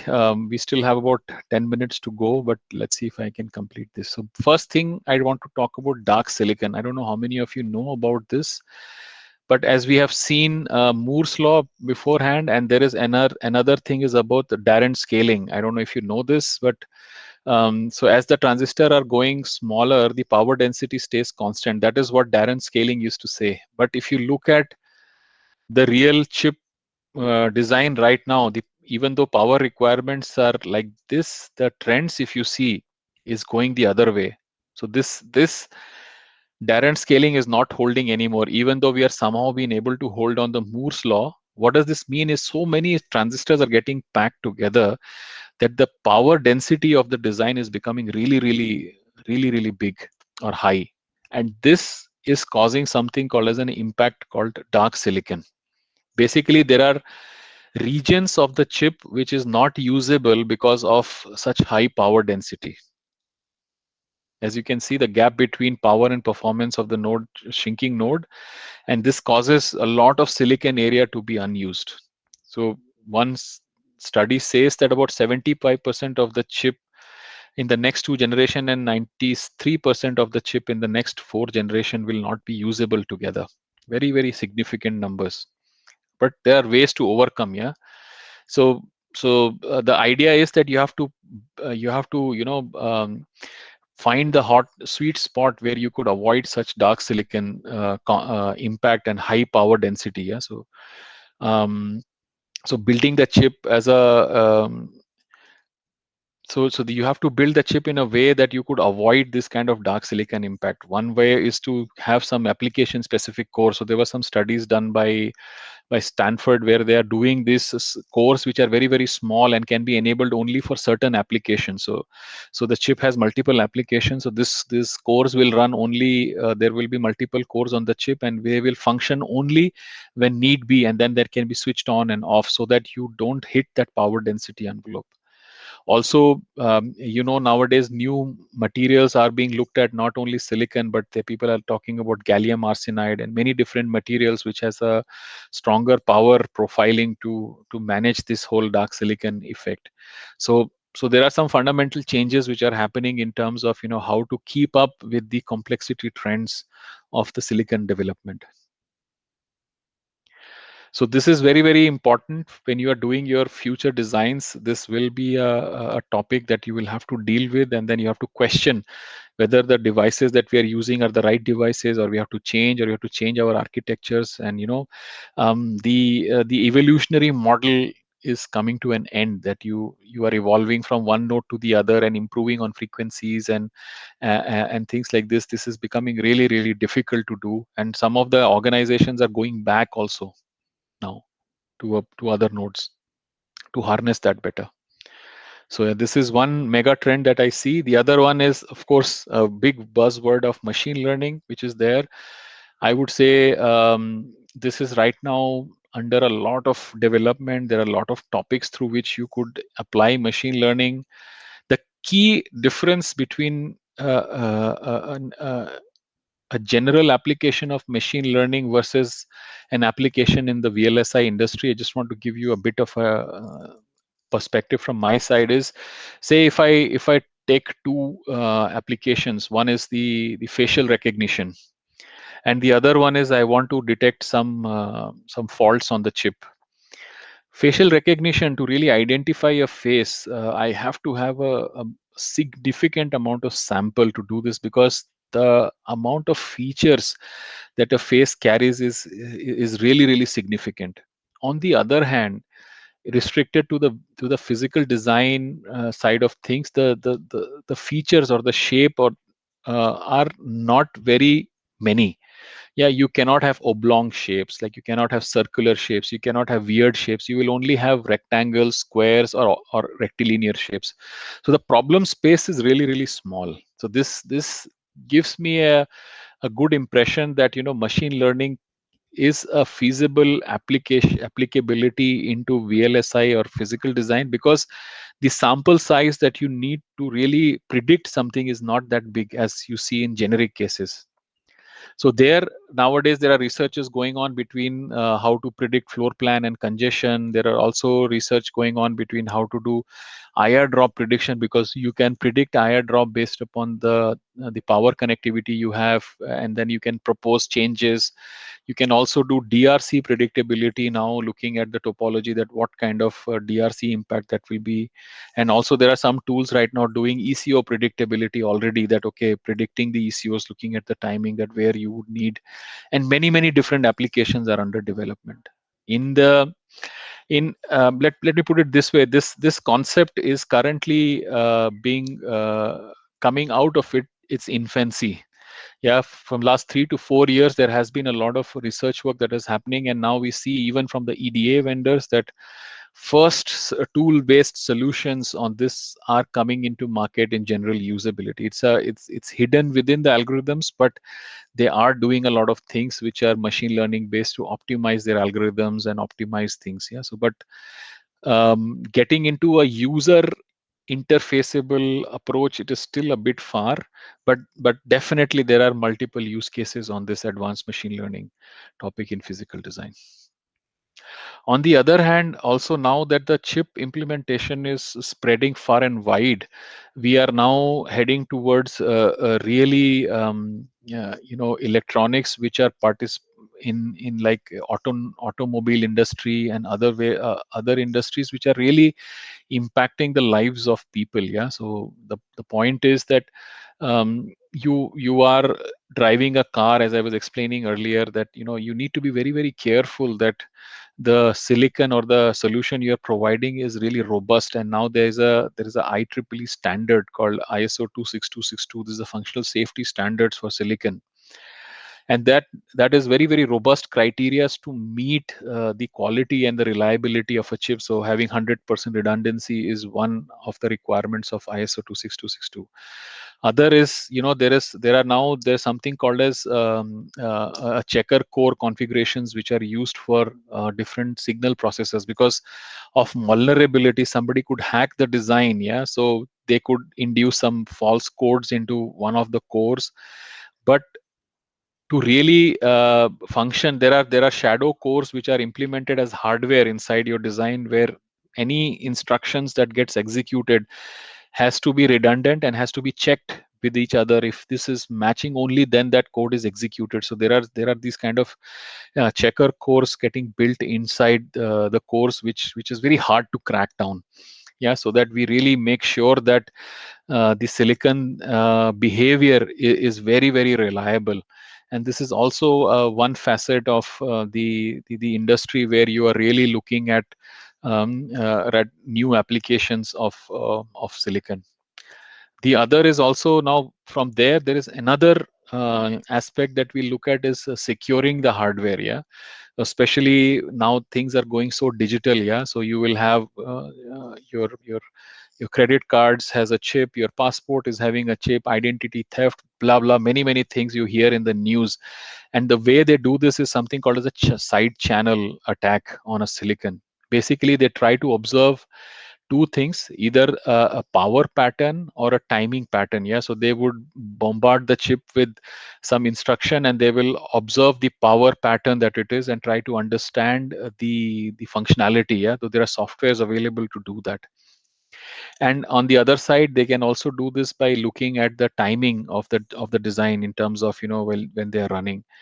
So there also there are specific kind of hardware which are called the complementing hardware that we are using right now. Yeah, so here if you see, differential hardwares are there. So every design has an out zero and out zero prime. Yeah, so that the power profiling does not change. Even if this is not changing, the O0 will change, and you will cut this out. Yeah, so a lot of these differential algorithms are used to really avoid this kind of side channel effects that you are having inside. There are multiple different things. You place redundant logic so that it's hard to detect what is this logic doing. It's a dead logic connected within the circuit, so that if somebody is trying to do some kind of machine mining of the machine and trying to figure out what this logic is all about, they will not be able to easily judge the algorithms. Yeah, because of this redundant logic inside. But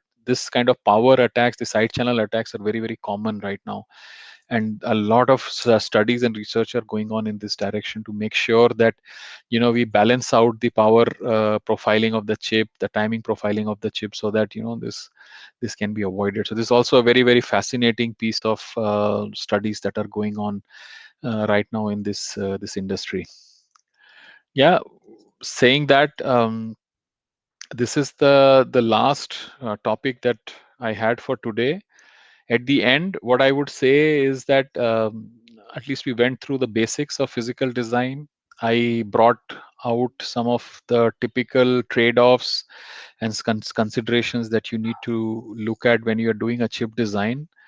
And I also showed you some of the few mega trends which are there in the industry that will give you some insights into where the whole technology industry is headed, especially the semiconductor industry.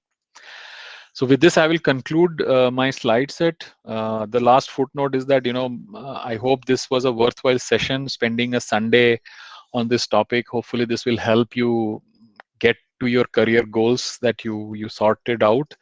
And I would be happy if this has nudged you in that direction. Yeah. So with that, I would like to thank you and close the presentation. Thanks a lot, Anshuman. That was a very exciting session. I lost my chat window for some reason.